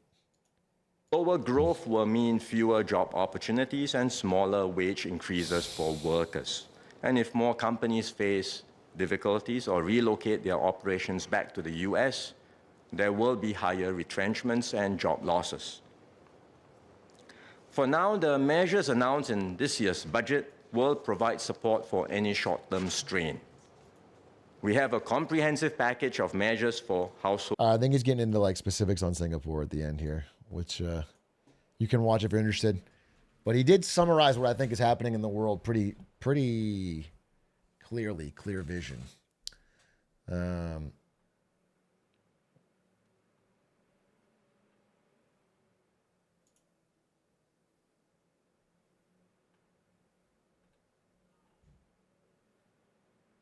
You better buy your stuff from China soon. Tariffs hit East Coast, but you're safe for a couple hours. All right, let me get on Alibaba right now and rush order 400,000 no,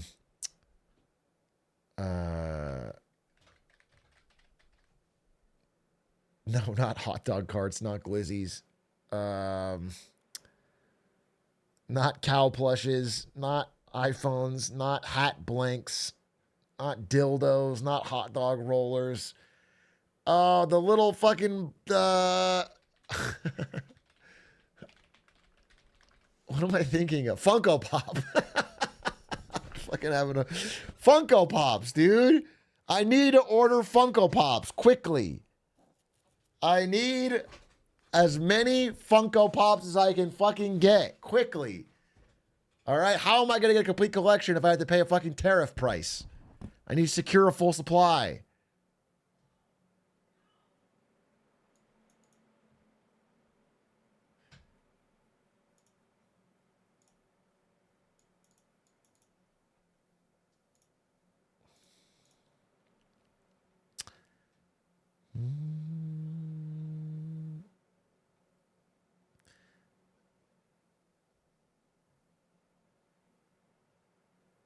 As a guy who graduated high school in COVID and now graduated college last year and recently not a job. Sorry, you graduated high school, you graduated college, and you have a job. And you feel like you're screwed and are super sad. I understand that like this is a tumultuous time, and you could easily be upset about it, but you're doing fine, right? You got your degree, you got a fucking job instantly, apparently, after college. There's people who are going through some worse stuff, man.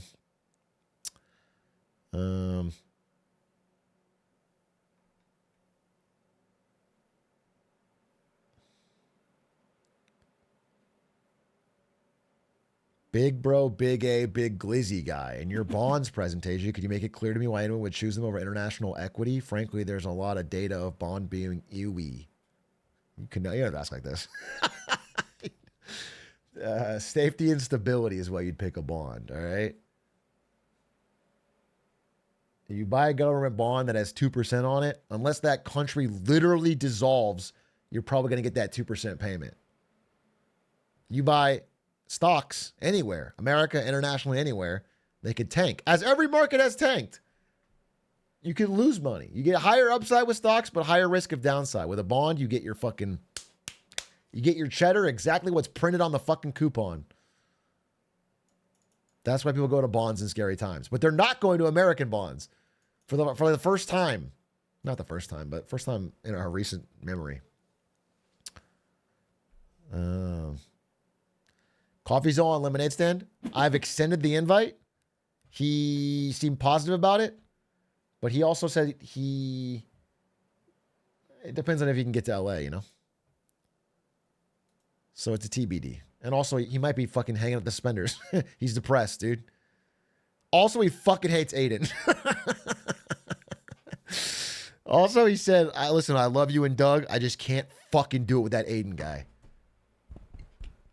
Probably because Aiden fucking scams so many people with crypto.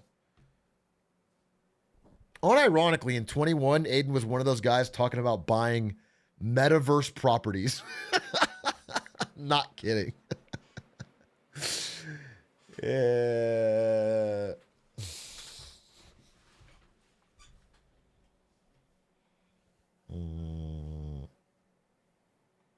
He's got a crypto apartment? He does. Some of you don't have a fucking house, and Aiden's got a crypto apartment. While you're fucking wondering about where you're going to sleep, Aiden's fucking snoozing it, sound and secure in his crypto apartment in the metaverse.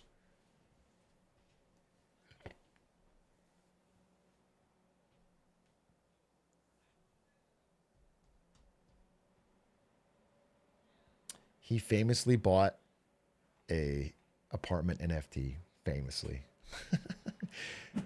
Yard viewers in a conversation when the other person hasn't seen the yard. You don't know this? You don't know fucking every aspect of Slime's life?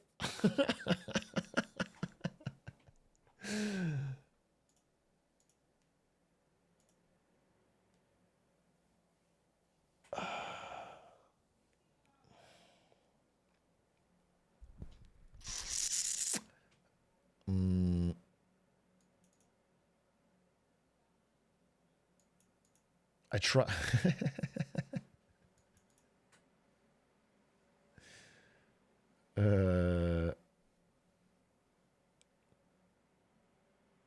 Is Aiden fire?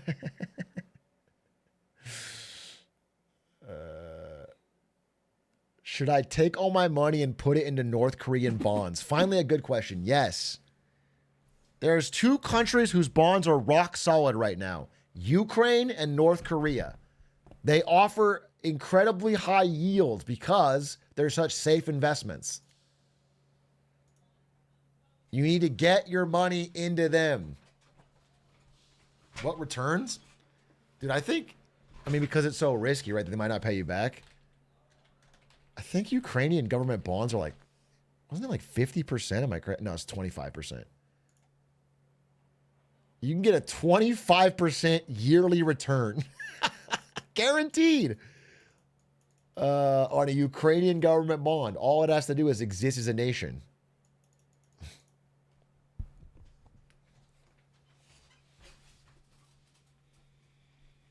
Mm.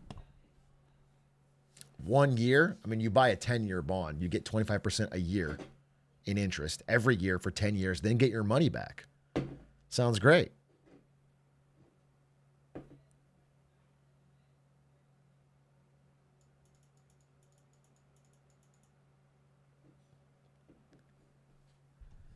Sounds fucking great. Just have to. Why do countries offer bonds? What's the benefit? It's an IOU. They're borrowing money. A bond is just a fancy word for IOU, and it's just a fancy way of them saying, we need money. Can you loan it to us? And they try to give you the lowest possible interest they can, and the market decides what that interest rate is. So the safer your country is, more reliable it is, the better your growth rate, the stability, you can offer lower interest rates because you're more likely to pay it back. It's like if you have two friends and one of them's a flake and one of them's really stable with a solid job, you'll charge the one that's stable with less interest because you know you're getting paid back. It's like if you're a rich person, you get a credit card with a lower rate than a poor person. It's just, that's,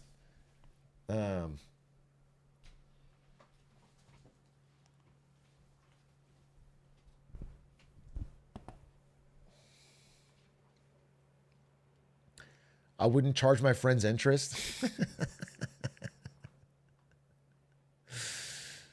Well, then you're not truly understanding the new world era we're in. Did you not listen to Singapore? We don't have friends anymore, okay? We make fucking money. We stay broke. Stay broke.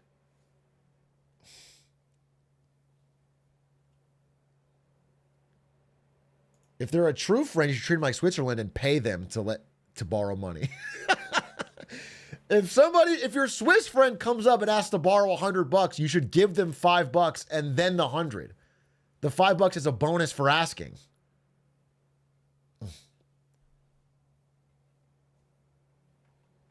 Oh, thanks for the gifties. Ya boy tactics. Do you have a message? What is this? Ya boy tactics. How to escape North Korea. How to escape North Korea. I don't know if that's appropriate for us right now. Is there there was a Veritasium video. Does anyone know if it's fucking good? The problem is there's some news I want to talk about, but I'm kind of avoiding it because I want to talk about tomorrow on the podcast. I'm worried. I used to watch this guy, Scott Galloway, when I was like probably late college. But then I noticed he would say the same talking points on every fucking podcast he was on. He just repeats the same shit everywhere he goes. And so I got really annoyed with him. And I stopped listening to him. And so I want to avoid that. I want to have enough new stuff to talk about.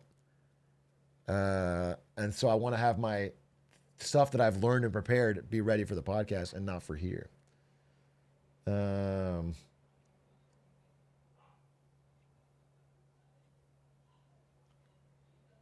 I like Scott Galloway. Is he not good? Scott Galloway's great, but he just repeats himself a lot. He oversubscribed himself. Scott Galloway learns at a normal human rate. He has one interesting new thing to say a week, but he does 8 podcasts a week. Plus interviews. You know what I'm saying? So he...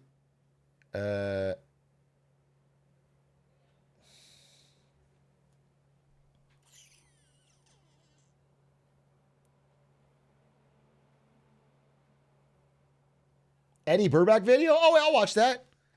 Wait, this is the one about quitting phone, right? Like phone bad. Wait, I'm interested. I hate my phone, so I got rid of... I know, it's too fucking long. It's an excellent video. All right, we'll try. We're starting. A few weeks ago, I was scrolling through Twitter, an app that I hate, wasting my time, when I came across this post. FaZe Sway's GF, Alina Rose, gifted one of the guys her used panties during the Bop House 5v1 stream with Vex Bolts. Now, I only recognize, I think, one word from that sentence, and it's the word panties, and it made me realize something. I hate my phone. I am constantly using my phone to see things that I don't want to see. Over the last few years, it has become increasingly unfun to use this thing. So why do I keep using it? Apps and social media have gotten much better at drawing me in, but lately I'll break out of my screen time feeling like nothing of value happened. I feel like a lab rat incentivized by cheese, but instead of delicious cheese, I'm being fed dorky ass clips of Elon Musk. It's embarrassing. Elon Musk saying, let's legalize comedy is fire. That's why a phone should exist. When he says I am become meme, you want me to not have that in my fucking lexicon? Deep in my brainstem? No, I need that. I need that. I need to watch at least 14 to 15 Jeff Teague NBA podcast TikTok shorts every morning with my Cheerios. That's what I have to fucking have, okay? Embarrassing. Not embarrassed? Next time you get sucked into your phone, tell the next person you see everything you were up to for a full hour of screen time. Okay, so my friend sent me this Instagram reel of a screenshot of a tweet about Drake playing Fortnite with Ninja in 2018. And then I just sort of kept scrolling through reels for an hour, but I don't remember any of them. Like a lot of people my age, my smartphone has attached itself to nearly every aspect of my daily life. And it's really starting to make me feel like it's having a negative effect on me. But most people like me that daydream about getting rid of their phone just can't. Their job requires it. They have kids. They have to keep up with their Balatro addiction. True. But I don't have a real job. I don't have kids. I deleted Balatro because I played it on the toilet too much. Damn, are you guys phone Balatroers? I couldn't imagine. I couldn't imagine being a phone Balatroer. No fucking way, dude. No, I'm main screen PC Balatro. Okay? I have an NVIDIA fucking 5090 cooking to make sure I get the Balatro experience that I deserve. You're gonna fucking play that on your phone? You can't even see shit. It's the perfect phone game? No. The perfect phone game was Fruit Ninja. They peaked at the beginning. It's been all downhill ever since. That was a game that required you to swipe on a phone. That was a game that understood the different mechanics of the phone versus everything else. Now we're just porting things that are better on PC or the Switch and putting it on a phone cramped. He was too embarrassed to say TFT.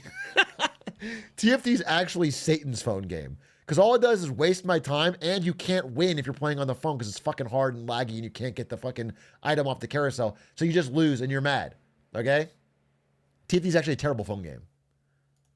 Much. And then it hit me. I could be a lab rat, but in an experiment about getting rid of my phone. In 2025, what does it look like for someone in their late 20s living in a major city to completely get rid of their cell phone?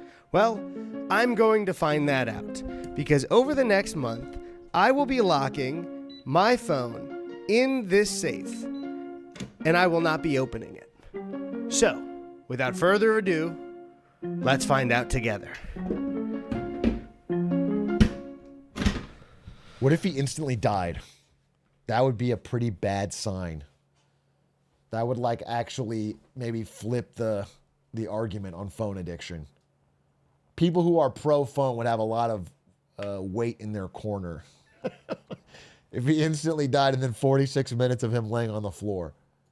I actually didn't do any prep for what I'm going to replace my phone with. Okay, actually, we need to do this tomorrow. So. Now it's beeping.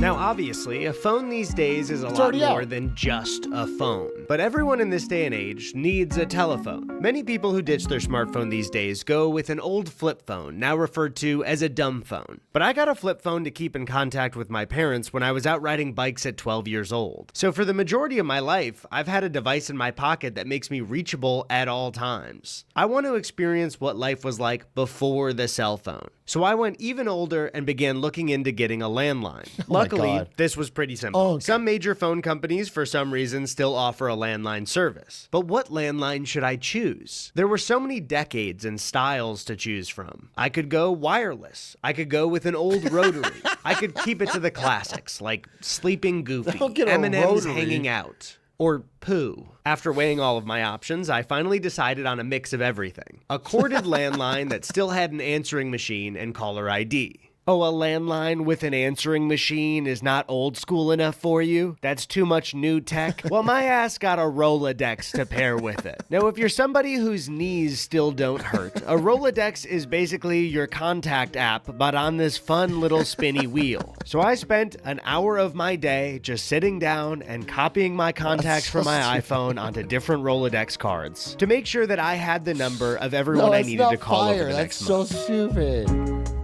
You can put it in an Excel document on your laptop. But I don't want to just call everyone. I want everyone to call me. I want to be popular. Whoa. So I posted my landline number on my close friend's Instagram story to inform people in my life that I wouldn't have my phone. But not everyone in my life is on my close friend's Instagram. Some don't have Instagram at all, and some are finding out just now that they're not on my close friends list. So I began texting people in my life the information as well. Other than a telephone, I use my phone as a tool for many. He's using more technology to set up his non-technology month than I would normally use. Many aspects of my life. I began replacing as much as I could think of with alternatives. I filled out a physical calendar. I got notebooks and pens to replace my notepad app. Grabbed a film camera to take photos with. Every morning, I set an alarm, so I replaced it with an old-fashioned alarm clock. Okay. That's so annoying. Does he work at the factory?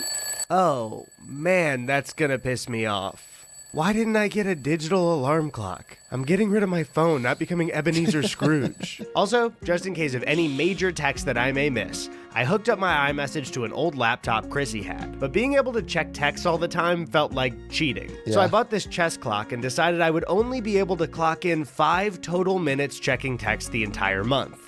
Wait, this thing takes C batteries? Okay, I'm not gonna use the laptop until I can get some C batteries then. There was so much to replace, but there's one I chose not to. I use my Apple Watch daily for fitness statistics. But honestly, I don't really need it to exercise. I just have to find the willpower to hit my goals without closing these colorful rings. When I got the watch, it felt like a super useful upgrade to my life, but I quickly realized that my phone was now on my wrist at all times. Yeah, of Sometimes course. even sending ads for Yelp or Postmates to my own arm. So I don't know how much I'll miss this thing. Except for Okay. Snoopy.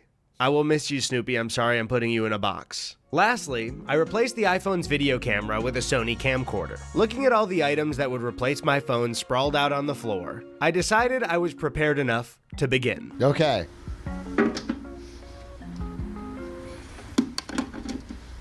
Lock it up.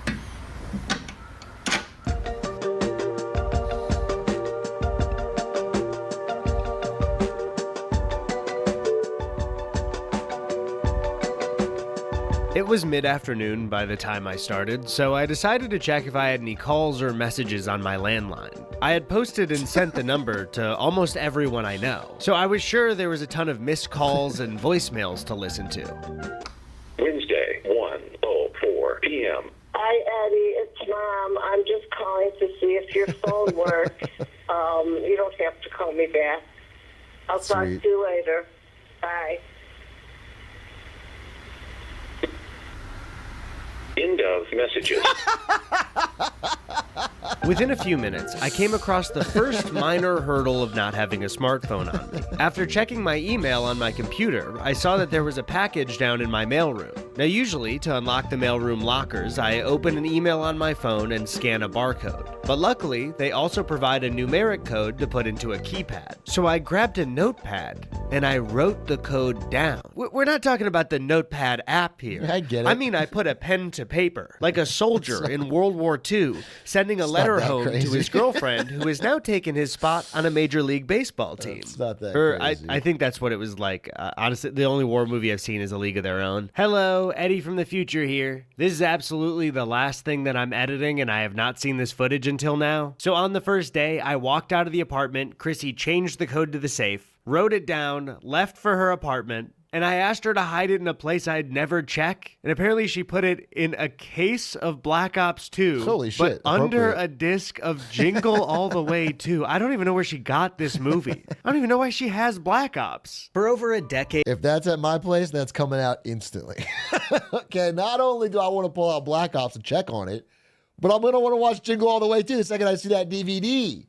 Okay, you can't hide it there. My iPhone has been an extension of my body, an extra limb that connects me to the world of the internet. So the first few hours with that limb severed had me feeling its phantom in my pocket. I decided to start keeping a tally in a notepad every time I felt compelled to reach for or check it. And within those first few hours, I realized something. I was bored. Truly bored. It was rainy in LA. I had finished working for the day and didn't have everything ever made and everyone I've ever known at my disposal. Crazy. Because you can definitely still play a game. You can get on your fucking laptop. Are you playing laptops? If you're on your laptop, it's basically a big phone nowadays. You can watch TV. You can watch sports. The boring part. I mean, I understand that people are sitting on the couch and double scrolling phone while the TV's on to truly prevent their brain from having a thought. I understand that.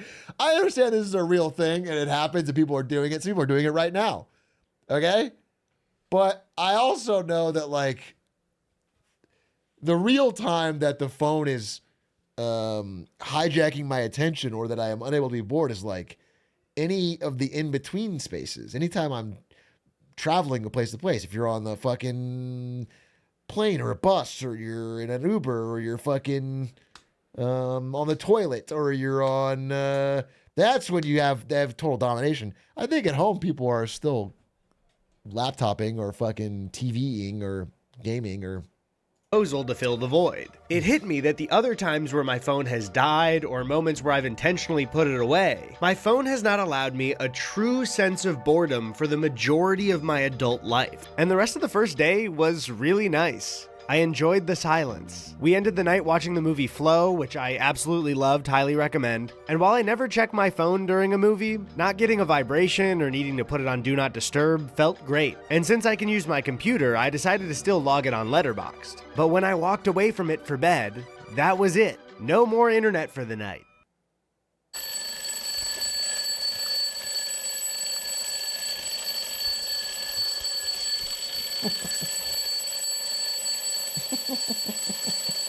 Why did I put it so high up?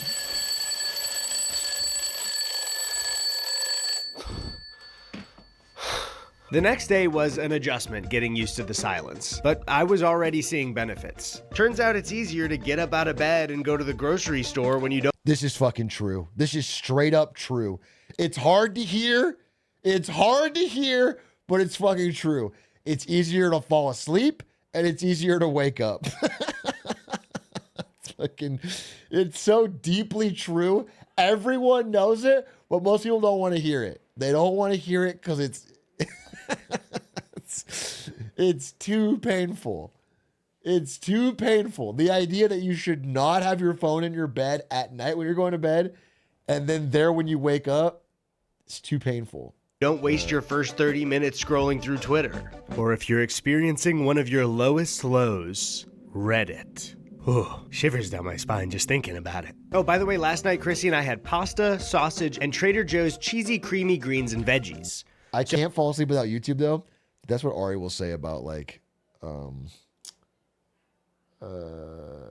she'll play, like, Slay the Spire on her phone, or she'll fucking... The truth is, you just have trained your brain not to.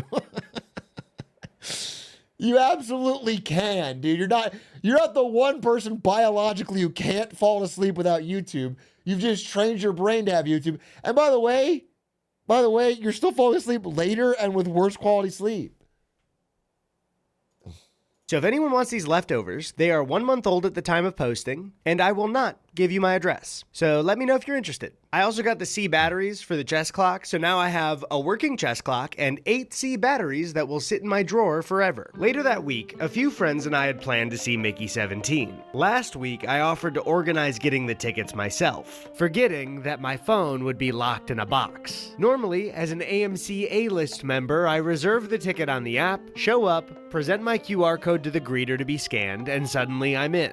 Now, obviously, I know that a cell phone is not the only way you can get into a movie theater. I worked at an AMC when I was 19. If you were at the AMC streets of Woodfield in 2016, there's a solid chance your ticket stub was ripped by me. But I wasn't sure what the process was anymore. Part of my job used to be selling tickets, but due to online and mobile sales, that job seems to have been phased out after quarantine. So I went to the AMC website, saved my ticket QR code, and sent an email of it to Staples so I could print it with a code at one of their printers. I then wrote down the Staples code along with my ticket confirmation as a backup. Is this overkill? so Probably. stupid. But if for some reason So I couldn't prove stupid. my purchase, You have a computer. You could just email it to one of the many friends that are going. This is no, this is I'd be stupid. ruining the whole night for my friends. So I headed over to Staples, and after inputting the code from my notepad,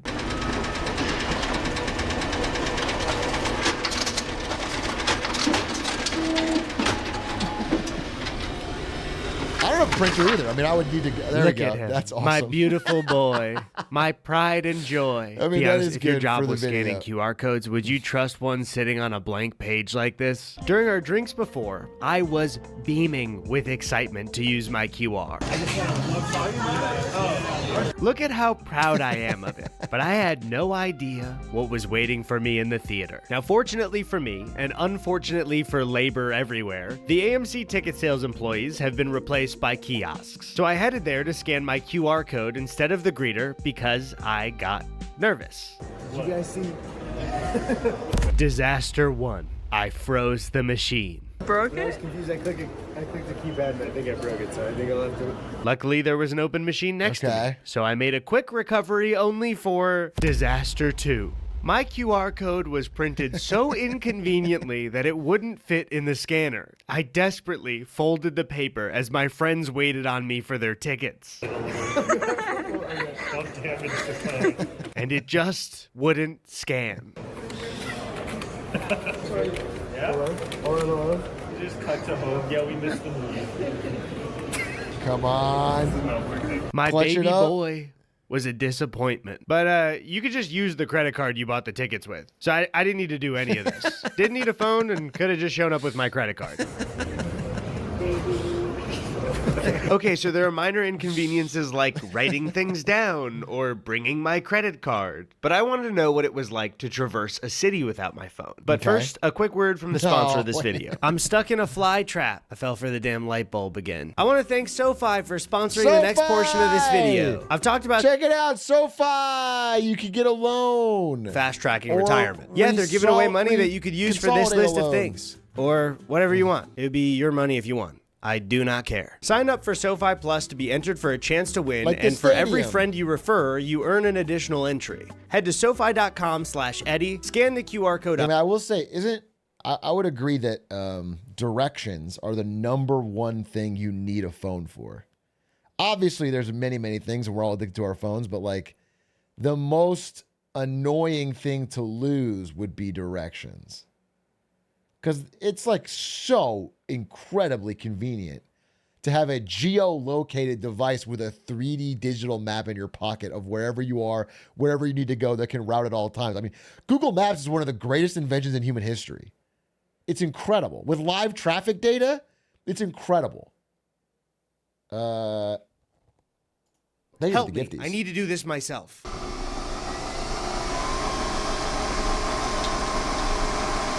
This morning, I woke up to a massive dropping of bird shit on my bathroom window, which is gross. But hey, without the phone, it's something new to look at while I'm on the toilet, I guess. It's no secret why someone in this day and age may begin to resent their phone. But one of my main motivators to give this a try may surprise you. A few months ago, Chrissy and I binged through all of Sex and the City. We watched through every season, movie, and even the new series on HBO Max. Max. Fuck, sorry. Now, other than having a blast with the girls and being a big hater to my core, there was one aspect of the show that I just couldn't shake.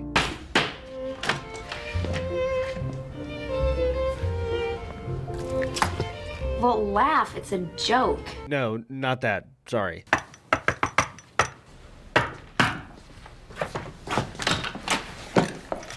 Get it while it's hot.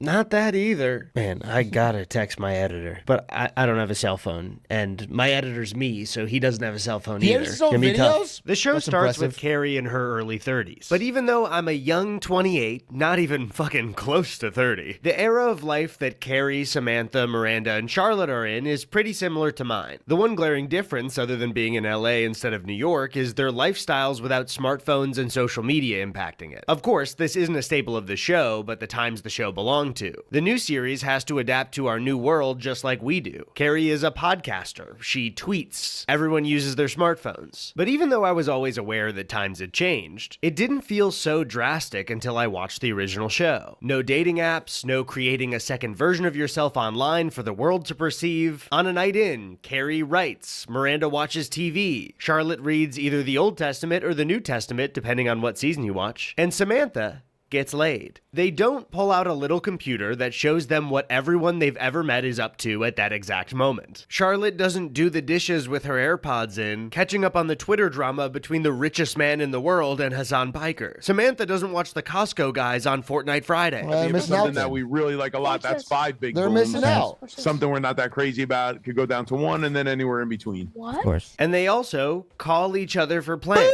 They don't use a GPS. They agree on a time to meet somewhere, and then they just like hope this is that the it all craziest works thing to out. me. And that's what struck me most of all. It was the intentionality in making plans and navigating a Where was I just at? I was just somewhere with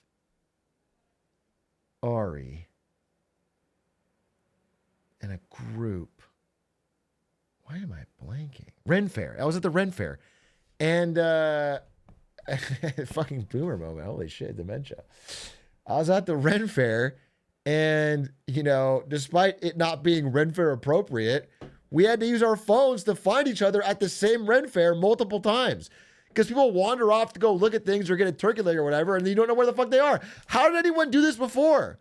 How did anyone keep track of a group? There's so many people there. That was crazy. Time and place. city. If you're All older right, watching this, feel free to roll your eyes, because this was what the world was like until very recently. But because I'm such a young, fresh 28-year-old, I have never in my life made adult plans without the convenience of a smartphone. If I want to drive or Uber somewhere, I don't really need to know where to go because the GPS will handle it. If I want to take public transit, my phone will give me live details on what to do. If I'm running late, I can text and update the person. I have Google at my fingertips to answer any question that I could ever think of. So what do I actually do when I make plans? I might as well get to a dinner and have the waiter cut my spaghetti for me. There was just something about the way that the girls went through life that just felt more grown up to me. I couldn't help but wonder, has my phone kept me from becoming a fully capable adult? Ready for my Carrie night out, I needed to call one of the girls. Looking to have fun cocktails and a yap sesh, I knew just who to call. My friend Jordan. I planned on taking the bus because even though I could Uber there from my desktop, I'd need to cheat and ask Jordan to call my Uber home on the way back. But to take the bus, my two options were change, as in coins, which I do not have because I'm not an 1800s prospector ordering a whiskey at a saloon, or the public transit app on my phone. Oh, my phone! Shit! I don't know if you guys know this, but I locked my phone away. After a quick search, I saw that you can get a physical tap card in LA at most pharmacies and grocery stores. So I walked over to CVS and couldn't find a tap card anywhere. I asked the manager if they sold tap cards, and he said, "We should, but I'm not sure that we do." After confirming that they didn't, he was so helpful and told me you could get them at the train station. I thanked him and said I needed it for the bus. And he goes, "Oh, you could just get the app on your phone." My dumb ass goes, "Right, thank you. I'm doing this thing where I don't have my phone, but thank you." What the fuck was that supposed to mean to him? Anyway, I went over to Ralph's and yet again, no card. Until I asked an employee and she walked me over to their work desk, busted out a dusty fanny pack from a bottom drawer and got me a card. The whole process seemed like there hadn't been a physical tap card purchase in years. This whole ordeal gave me just enough time to get ready and call Jordan to let him know what time to meet. Awesome. All right, well then, hopefully nothing goes wrong. If it gets to be like, too late, just give up on me, I'll go home. Okay, that's true. You're the perfect person for me to fuck this up with. All right, I'll see you there. Next, I headed over to my computer, went to Google Maps, clicked on the transit direction to get to the bar, and wrote down the specific bus routes I'd need to get there. My bus was leaving very soon, so I had to rush out the door. Now, depending on where you are, who you are, and what age you are, I am not recommending that you also travel alone without your phone at night. Smartphones have offered a lot of safety to people who are by themselves, so just know that I wanted to do this, and unfortunately, it's a bit safer for me than for some of you. Look, it's no surprise from my personality, my writing, and my general vibe that I am an overthinker. So on my way to the bus, anxious thoughts were flying by. What if I miss my stop? What if the bus doesn't come on time? What if I get lost and leave Jordan waiting? What if the bus explodes? Could happen. And normally, I can quell these thoughts by getting confirmation on my phone. But shockingly, without the option to confirm, I was forced to face It's just funny because the bus is probably the single greatest spot for a phone in human history. There's no better time to have a phone. There's never when the phone is more appropriate. If we could just isolate phones to the bus, it would be a good thing. Bring a book? Sure, you could bring a book, but there's nothing wrong with having a phone on the bus, bro. These thoughts head on. And you know what?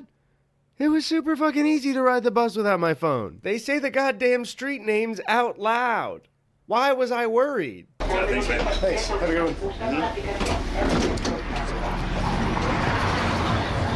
I got off the first bus, crossed the street to the next stop, and waited for the second. No checking Twitter, just raw dog, no headphones at the bus stop.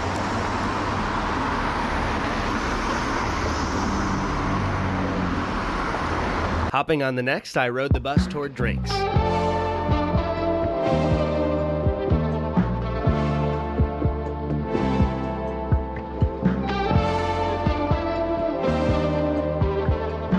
At one point, I wanted to make sure I was headed in the right direction, so I asked a stranger, and he was super nice and helpful. And before he got off the bus, he nodded and fist bumped me. Not quite as good as nervously Googling and having Gemini tell me the wrong fucking answer, but I'll take it. And as I became a tiny little speck... You said wrong answer? This is not the wrong answer. This is the correct answer. Okay? Having Gemini tell me the wrong fucking answer, but I'll take it. And as I became a tiny little speck in the rear view of the Echo Park Pico Union line, I turned to walk toward drinks.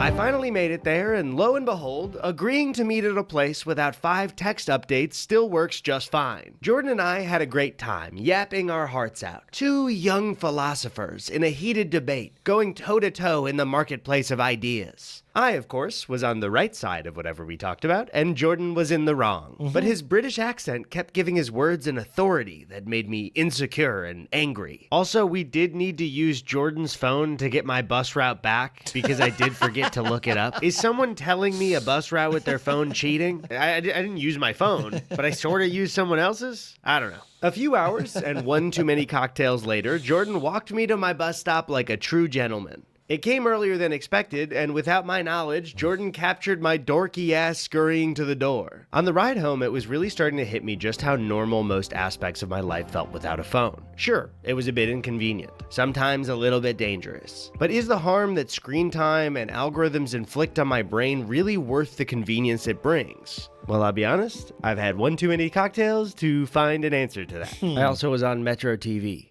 You guys ever watch Metro TV? It's a show about you taking the bus. You see me there? Look closer. There I am. Every time I've mentioned to a friend that I was getting rid of my phone, one of the first things they'd say would be, "Oh, are you gonna start reading?" First, yeah. Second, I was reading. Okay, not books, maybe. Does it count as reading if I read a tweet from Discussing Film that told me does. young Sheldon is returning to do a sweepstakes competition for the live-action Yes, Minecraft movie? It does. Mazes, puzzles, It panic also attack. counts if you read your chat and you're a streamer. That counts as reading. And if you are in chat and you read your own message saying Poggies, Lamau, Glizzy, Glizzy, Glizzy, that's also reading. Your literacy rate is improving. You're in charge. Whooping monster butt.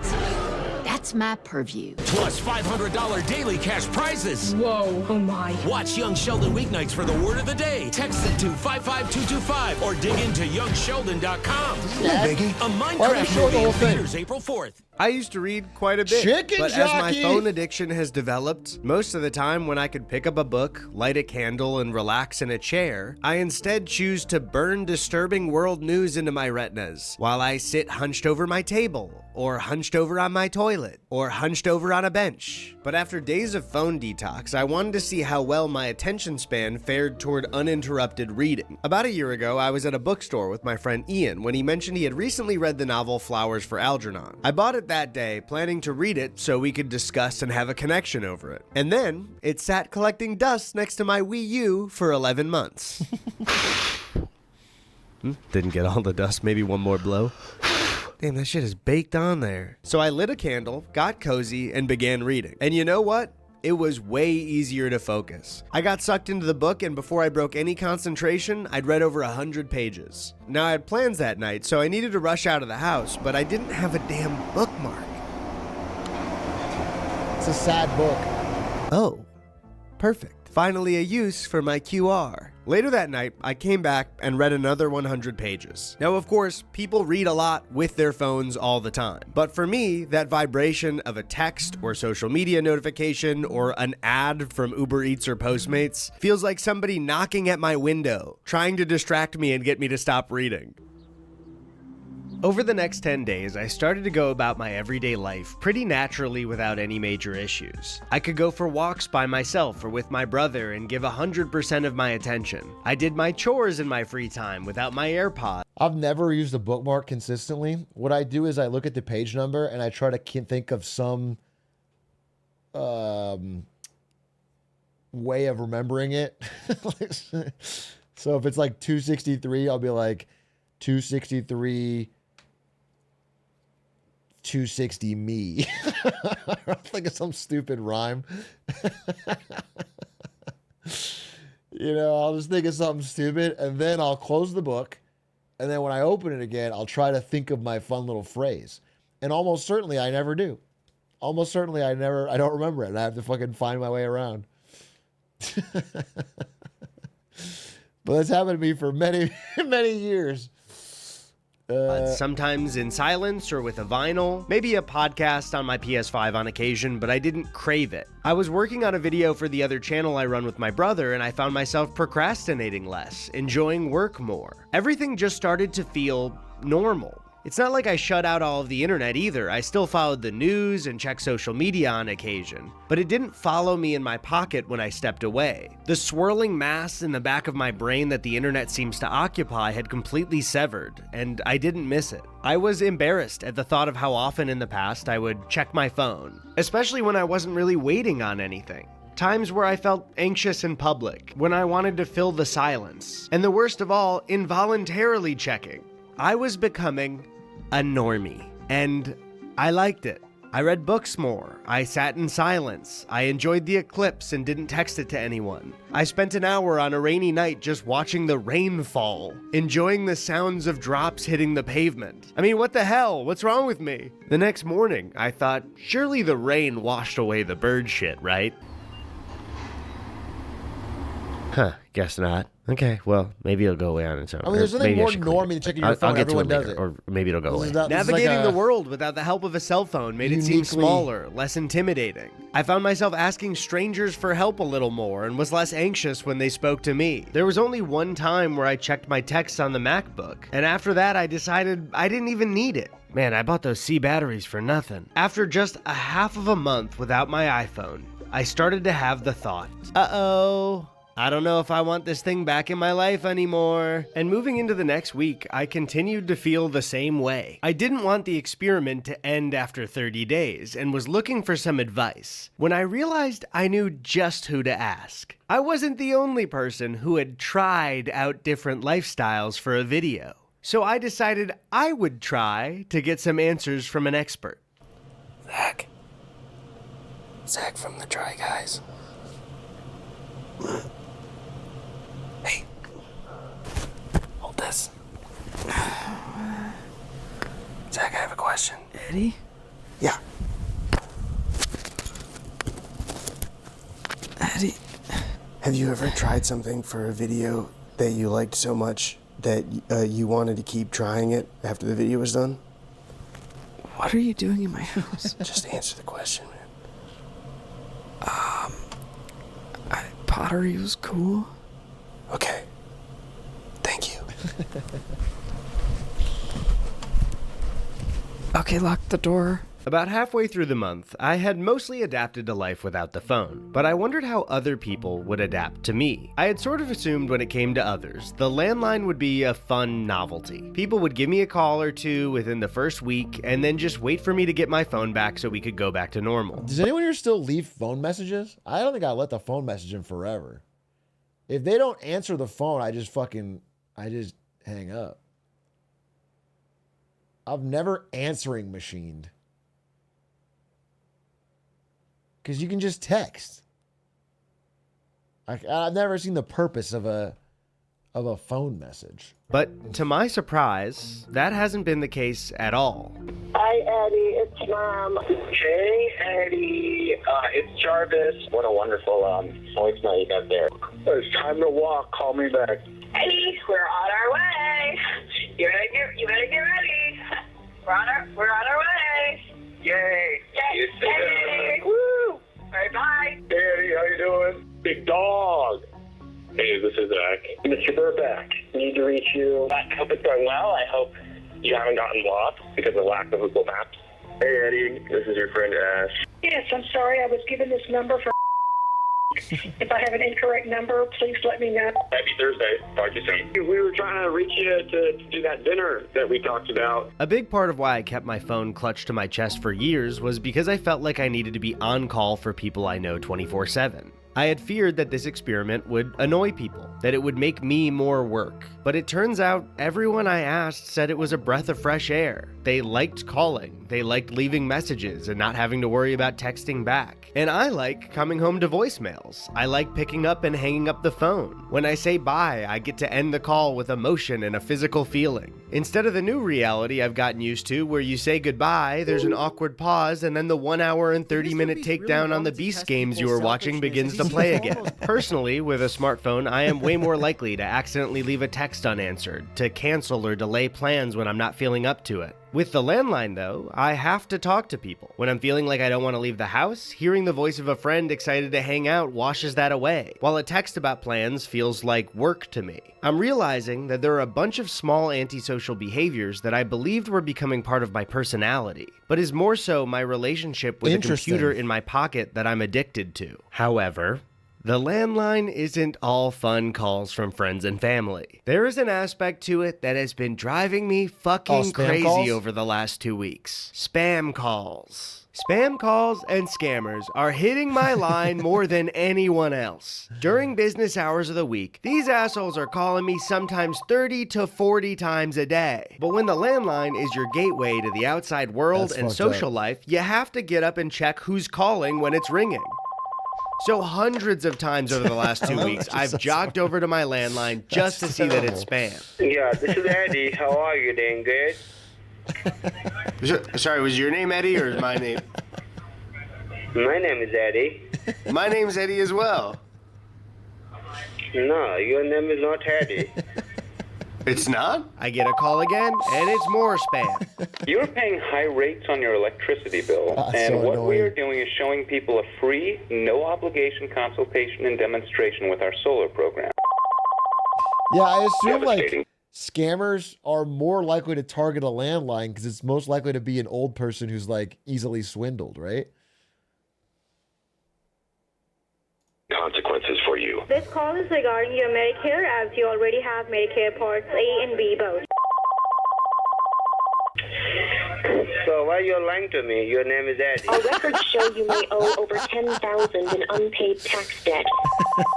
This could result in liens on your property. Possibility for a hardship elimination. Message deleted. Message deleted. Unpaid tax debt. Message deleted. Yeah, it's fucking annoying.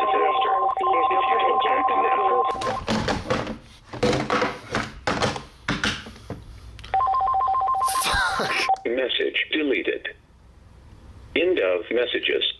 So yes, other than the spam calls, this has so far been a mostly peaceful growth experience for me. Getting rid of my phone has been the best thing I've done all year, blah, blah, blah. Let's talk about all the little ways that not having a phone has pissed me off. Okay. 1, I can't use certain apps that require a mobile phone number. I got invited to a party and had to find out about it through someone else because I can't log into my Partyful. Partyful is the main way a lot of people I know send invites to parties now. And when you're throwing a party and someone ignores an invite, you're not going to call them and ask them if they got it. Of course they got it. They have a smartphone. So if I know you and I missed your birthday, blame it on the safe, not me. 2, there are a few useful tools on the iPhone that don't involve the internet, like tool belts. Some of you are similar to me. I've never fucking been invited to a party. Maybe one Partyful in my life. Maybe I was like, damn, I guess I just don't know what the kids are doing nowadays. I'm not getting a lot of Partyful invites. That's crazy. That's some LA shit. I mean, I'm in LA. I feel like I go to events decently enough. I hang out with people, but I don't get no Partyful. I think Partyful's like, you gotta be hip. You gotta be wanting to get, I don't know, type tools. Yesterday, I was hanging frames on my wall and I couldn't use the level on my phone. Last week, the power went out and I realized just how much I had gotten used to having a flashlight on me at all times. 3, I miss having a camera on me always. I love recording a little video of a squirrel or grabbing a funny photo to text someone. I've had to make peace with the fact that sometimes I've just got to enjoy a sunset instead of snapping it and sharing. On one hand, sure, it gives me a nice moment to take in and appreciate what's in front of me. But on the other hand, I can't use it as a moment to connect with someone, so it's 50-50. 4, some friends are texters, some are callers. Friends that are texters have not really called my landline. They may have died. 5, weather app. No weather app unless check computer. Don't know how hot it is. 6, I'm using my computer way more often for sure. Sometimes I'll still waste time on it like I do my phone, but it feels much more manageable when I can walk away. And lastly, 7, I'm hearing, hold up.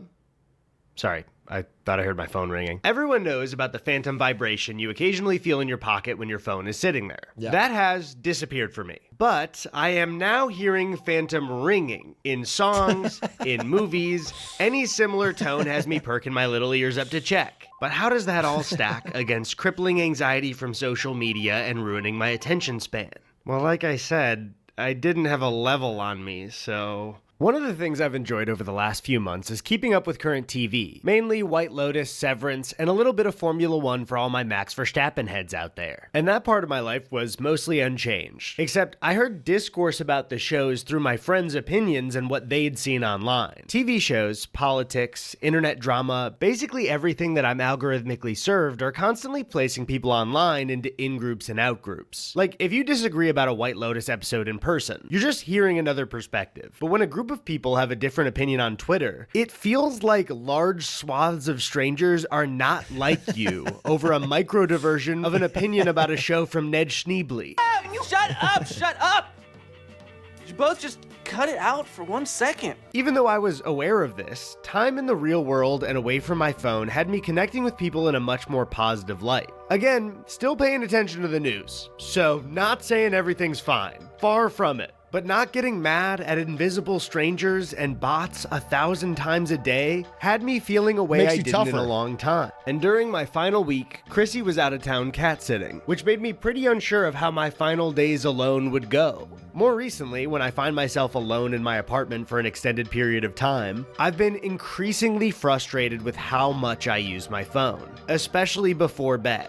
Sometimes internally screaming that I should put it down, but scrolling through TikTok for some reason. What's it gonna give me? But during this week, I got to do so much more regular chilling. Without my screen time, I watched more movies, read more books, exercise, cleaned, all shit that I normally do, but none of it was rushed because after work, I didn't waste a bunch of time on my phone. Also, speaking of chillin', I watched YouTube only on the TV for the last month and it ruled. Shout out to everyone who watches YouTube on the TV. I am thinking of you when I'm making videos. I appreciate you. If you're watching on something else, that's fine too. Also, shout out to laptop on a bed or laptop on a table. I can't hate on you for that. So I think it's safe to say that my attention span has been completely rewired over the month. But without the magic of texting, I was communicating with people way less. It was quiet by myself, and I couldn't mask it with a podcast or music to keep me company 24/7. So I needed to get out of the apartment.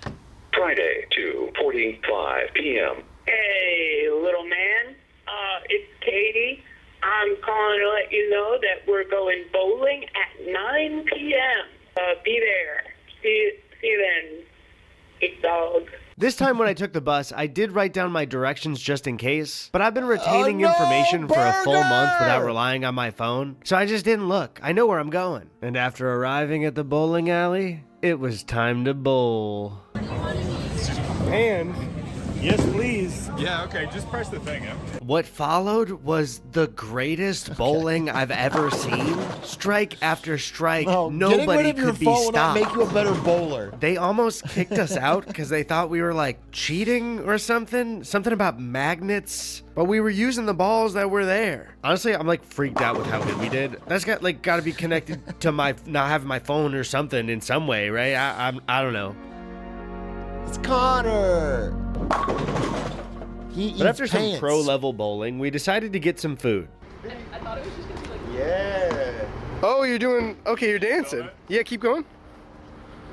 Whoa. Can you do it again? I don't think you had it recorded. Yeah, can you do more? That's just like not enough. Like backflip? Yeah. Backflip. No. Suddenly, after some delicious food and a lot of drinks, it was 2 a.m. Everyone was nice enough to see me off at the bus stop, but I told them I was fine waiting alone. Then it was just me and Los Angeles at 2 in the morning.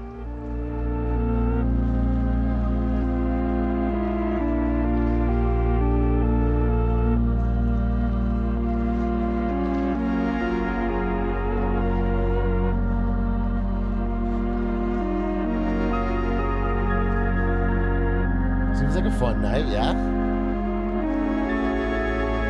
I think it'd be better with a phone, though.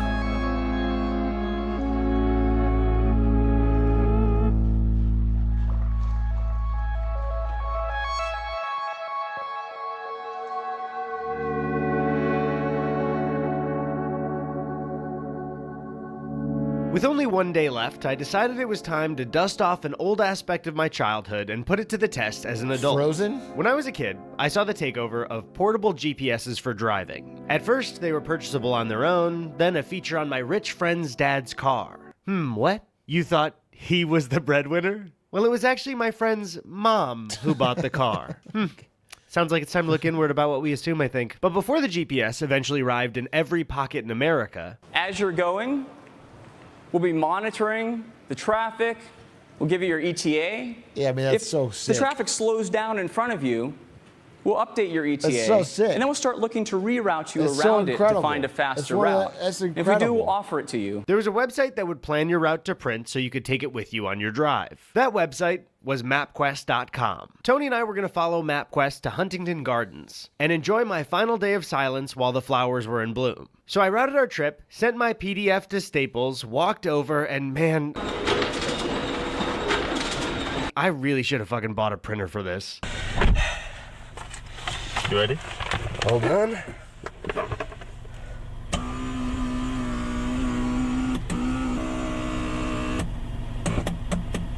You good? Yeah. Oh, you can't use your. We're doing map. How does it work in LA to say you not to drive the traffic so You bad? just can't use it. I'm doing like a no phone thing. But I want to listen to Will you music. just fucking enjoy my company for once? The sound of my voice? Sorry. So just like traveling by bus, reading, prolonged silence, going to the movies, and taking landline calls, using MapQuest is way easier and less daunting than I thought. Dude, you just pay attention to the street signs and use your brain like 2% more. Bullshit. We messed up a little bit. So we were on Temple Street and we were supposed to get on Silver Lake Boulevard. Now it said a slight right, and here's the sign. It clearly says that if you go straight, you're on Silver Lake Boulevard. You take a left, you're on Temple Street. But we were kind of talking, and there was a further left, so we were like, that one looks like it's straight enough. So we went left on Temple, but we eventually found Glendale. So we thought we had the directions correct until it said to take a slight right on Fletcher, 0.3 miles from the turn. Yeah, that's why and a 0.3 fucking miles from the turn digital was map Echo is so Park Lake. perfect 'cause it and shows last you I checked, exactly- the ramp for the 2 is not submerged in Echo Park Lake. Now, if you drive in Los Angeles, you might be thinking, how'd you fuck that one up? This is like a very famous and commonly known spot for LA driving. Well, Tony and I were deep in discussion about the fact that in our Spy Kids video, we accidentally called Fooglies Flugel. So you can see now that it was pretty important. That's two but even then, fuck-ups. I'm it was seeing two fine. fuck-ups. There's street signs The for the MapQuest freeway, take so we just and the kept Fugels driving take. until we saw a sign for the 2. After that, it was smooth sailing. Overall, our mistake made us like 10 minutes late.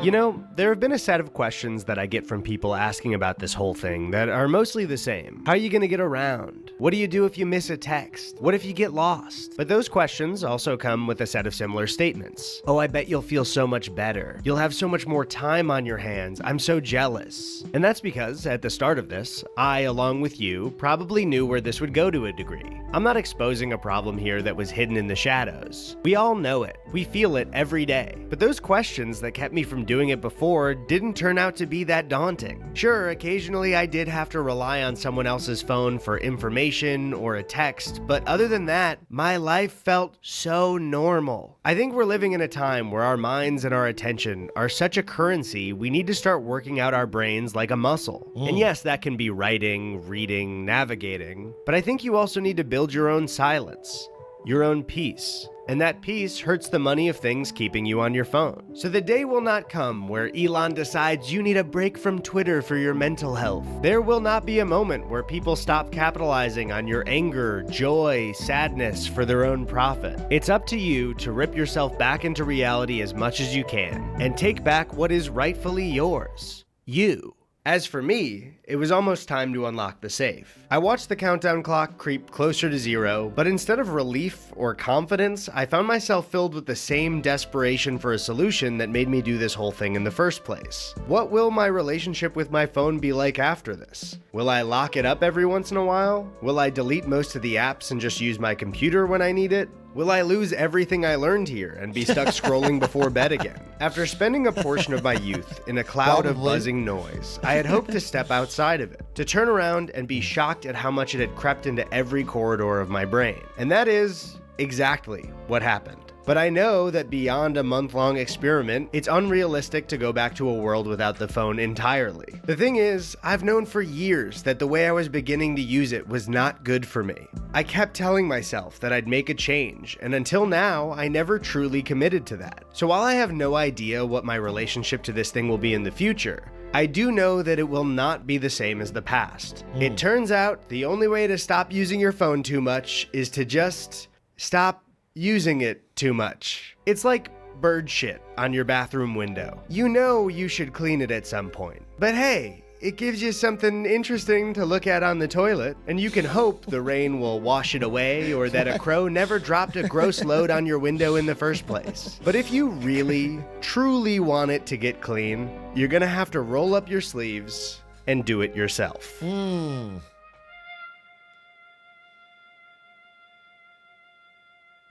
Cinema.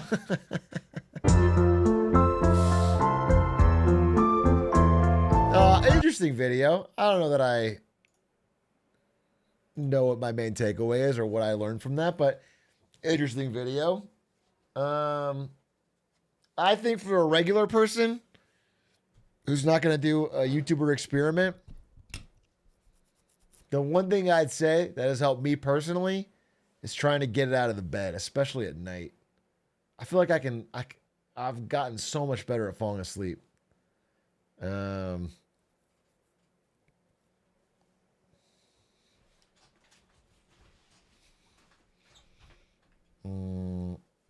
Yeah, I can just zonk out like insta.